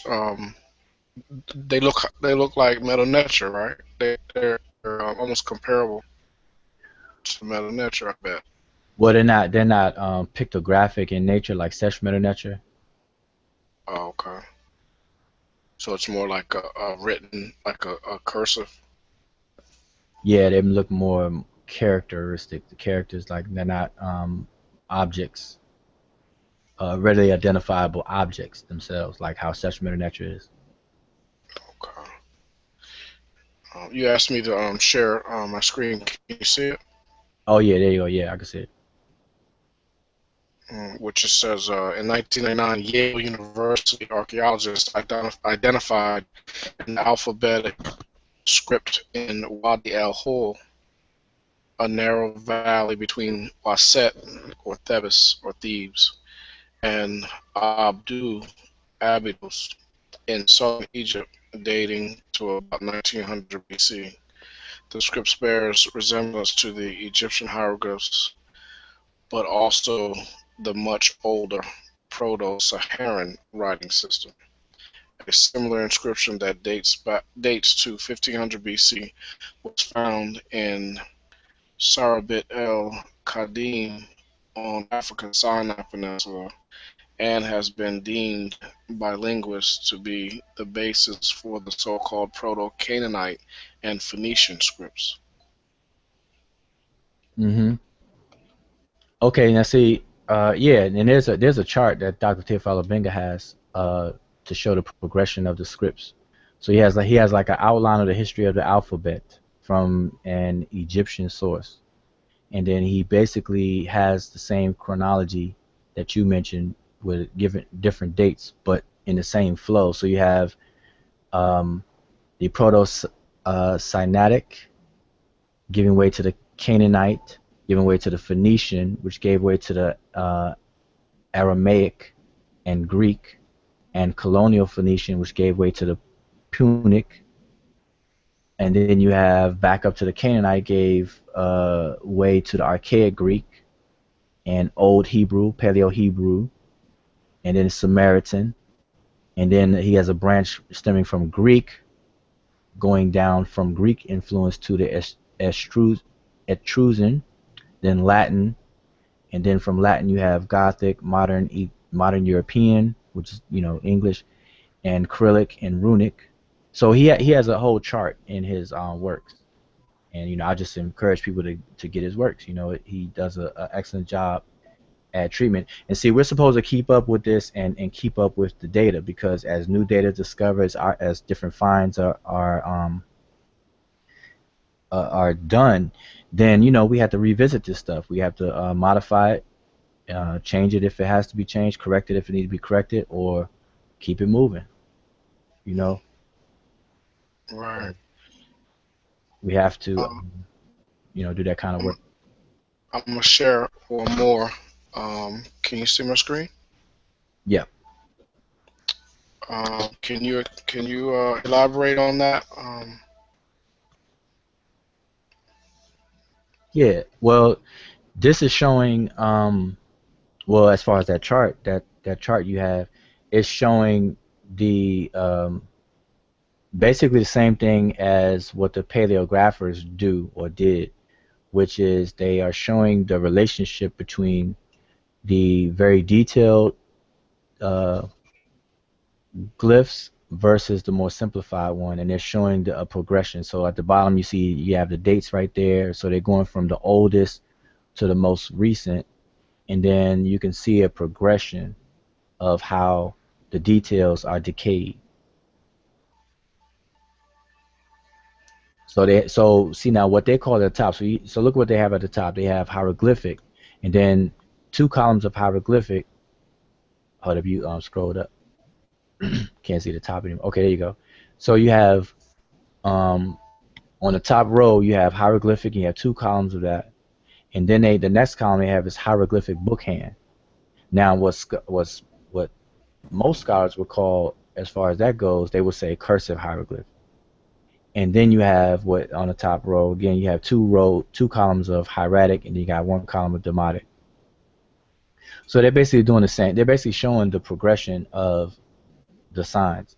And really, to sum this up, all this is showing and proving and confirming and reaffirming is the fact that the most detailed form of these signs, which are actual objects in nature and man-made objects that was indigenous to the Nile Valley, how it moved from a very detailed version to a very decayed, very simplified version, to the point where it's not recognizable anymore. That's really what you're looking at, and that's really what it is.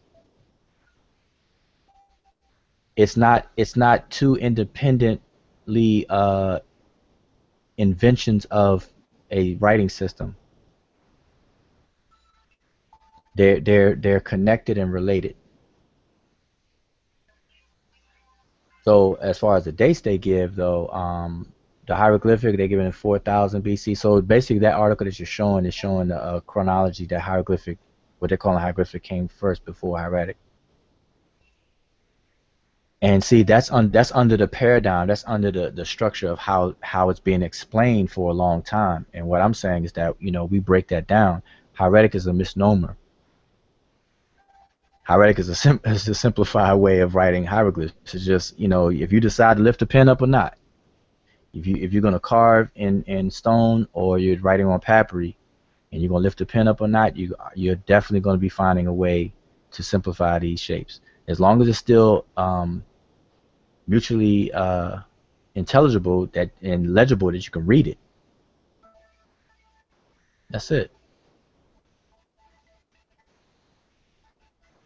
There was some concern and debate for a while whether hieratic came before hieroglyphs. And if I want to use those, stay with those terms, hieroglyphs versus hieratic.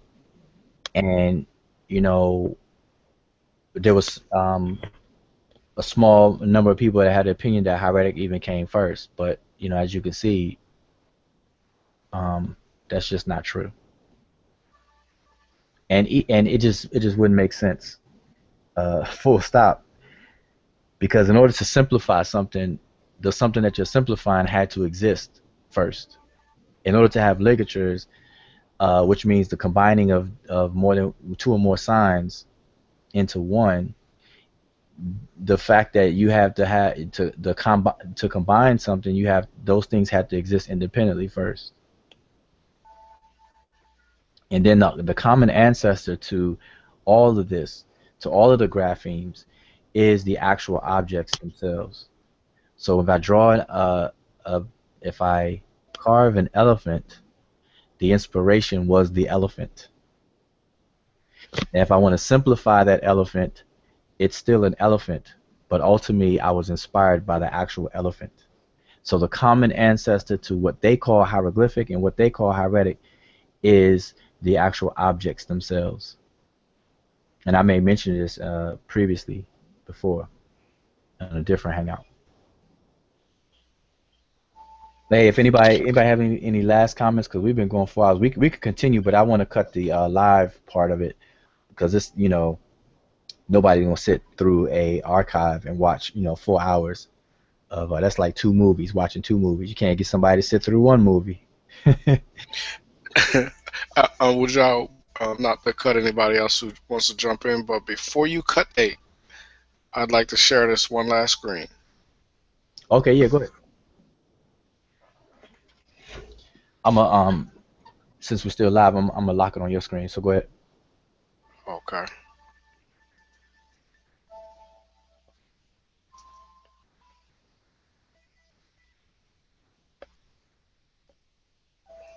Give me 1 second.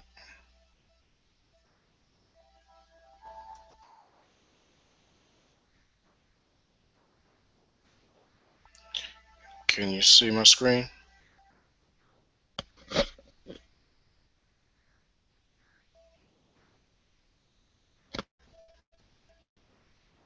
Can you see it?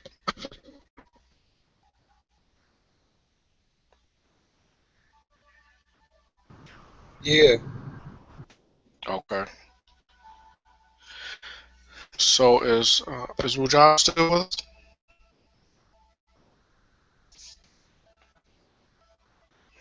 Does anyone want to comment from the panel on this particular script?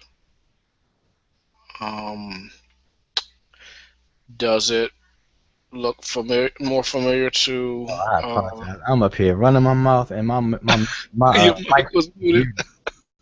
I'm like, man, I was going to leave and come back. I thought something was wrong. Okay. I knew you hated dead space, so dead silence. So I tried to create some type of dialogue.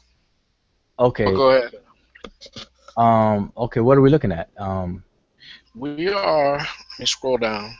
We are looking at Nisabiti, Uh, 5000 BC to present, which is an ancient script used to write various languages in West Central Africa, most notably used by the Ugakima and Ajagam Ikoki, Ikoi. people Nigeria and Cameroon. Nsibidi is also used by the nearby Ibe or Ifik, Ibibio, Igbo, and Uyanga peoples. Hmm. And would you say that looks like uh,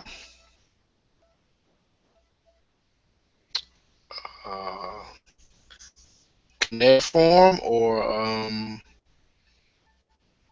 hieroglyph or metanetra? Now, yeah, before I say anything, let me start off by saying I can't speak intelligently about this because I haven't done um, any detailed research in Cibity, the script. I don't even know if that date that they give it, 5,000. That's at this point is really speculated by a few scholars. I am familiar with that, but the script itself, I haven't done any research on it or whatsoever. So I want to say that first. But looking at it, and you ask me what does it look like, I don't, the cuneiform wedge shapes, to me, it doesn't look like that. And then it doesn't resemble Seshmet only because we got to remember Seshmet was inspired by um, the actual objects themselves. And by if you scroll back up to show the characters again. Yeah, and if you okay, so if you look at this right here, this these this drawings or these characters here are either um, a very if they are supposed to represent something that is tangible in nature and in the environment of the people, then this is a very simplified um, job at doing it. This doesn't resemble actual objects, so it may be a simplified way. So like this, like for example, it says child. Those two strokes right there has doesn't look like a child whatsoever, but it may have been inspired by something that looked like a child. You know what I'm saying? So Or, may, without knowing that, you know. or maybe a parent and then a smaller, and just gives you the concept. Right, but that's what I'm saying. But it doesn't look No, like a definitely. anything. So that's what I'm saying. See, now the only way you would be able to confirm that if that was the true inspiration for those two strokes right there is for you to know the language and know what actually inspired it. And I'm glad you mentioned that because this is the same thing that I said earlier about the relationship between Seshmet and what they're calling hieratic because the further away you get from the actual look-alike of the object, the imitation of the objects, the more you have to rely on your mental, the context of your knowledge of the language in and of itself. And I gave the example with English. If you write a letter in cursive and you give it to me and I can read it, but then you got some sloppy handwriting. Uh, Now, I can probably, with a little bit of struggle, I could probably figure it out. But the only reason why I would be able to figure it out is because in my mind I have a whole repertoire of knowledge of the English language, so I can probably figure out, okay, well, this is the word and. Like if you say, Wujao, uh, let me have this and this and this and this, and then the next and I can't read it because it's real sloppy or whatever. Because I know the language, I can figure that stuff out. Right. And then So you could look outside of, like, on the left side or the right side to see if you could recognize other words. Then you can decipher what the yeah. center word. Yeah, Yeah. exactly. Through context clues, they call it context clues or actual scriptural clues, where I can see how you wrote an A somewhere else where I can read it, and then I'm like, okay, well this, he wrote an A here, but dag, his pen must have went crazy, you know. So those are examples that we can draw from. So likewise with this, if we're just given this, then man, this will be something difficult to wrap your mind around. Yeah. You have to actually be literally trained into just like how English is, because none of the English alphabets, A through Z, resemble something in our material reality. Unless somebody want to make up something to say, well, the capital letter A looks like an A-frame ladder. or something like that, then cool. But in general, they don't represent actual material objects. So therefore, when we learn English, that's why we have to be trained so much into saying, okay, this stands for sounds. All these things stands for sounds, not objects at all. Right. And that's how we teach. A is for apple, B is for boy, C is for cat. Right. You know, The dog.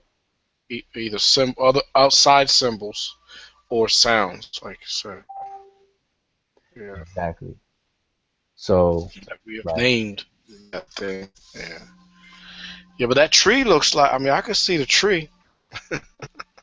Yeah, I mean the tree looks like it makes some visual sense. See, that's visually the tree would be the only one out of the ones you're showing that will resemble, see, in language, in there's a branch of linguistics where you study um the relationship and the semantics, the relationship between semantics and the orthography, you know, and in there they use terminology. You have the signifier and the signified, or you have what triggers. You have the object that triggers one thing triggers another, and so they would grade this, and so like the more that a character looks like the object, and if it's supposed to represent the object or not, they have grading scales and terminologies for all of this stuff. So out of the ones that you're showing, the tree would be the closest, the highest, given the highest grade, the highest value. And then with the war one, now we can start to speculate and say, okay, well, war, see, that looks like two swords, you know, um, Right. that kind of, two swords are up against each other and this and that, whatever. And like the child one, like you said, it's like a longer stroke and a shorter stroke to give the relationship between a adult and a youth because of the size of those strokes. So we could start to speculate about that on our own, but then it would still be speculation. So, Yeah. but all right, I don't want to keep this too long because I see it is definitely late. We're at 1 a.m. We're going on over 4 hours, and it's definitely late for a lot of people. So, and we're still live. So I would like to say dua for everyone who tuned in and who will be watching this archive, and I will do you a favor and chop it up, or we'll figure out how to chop it up so it won't be so long. And I say Shimon Hotep, and I appreciate everyone who participated and had comments and the questions. And also, if there was any questions that was overlooked or wasn't clarified or need more clarification, um, join the Facebook group or come hang out with us on the next hangout, and then we'll have a discussion about it. But I want to say Shimon Hotep.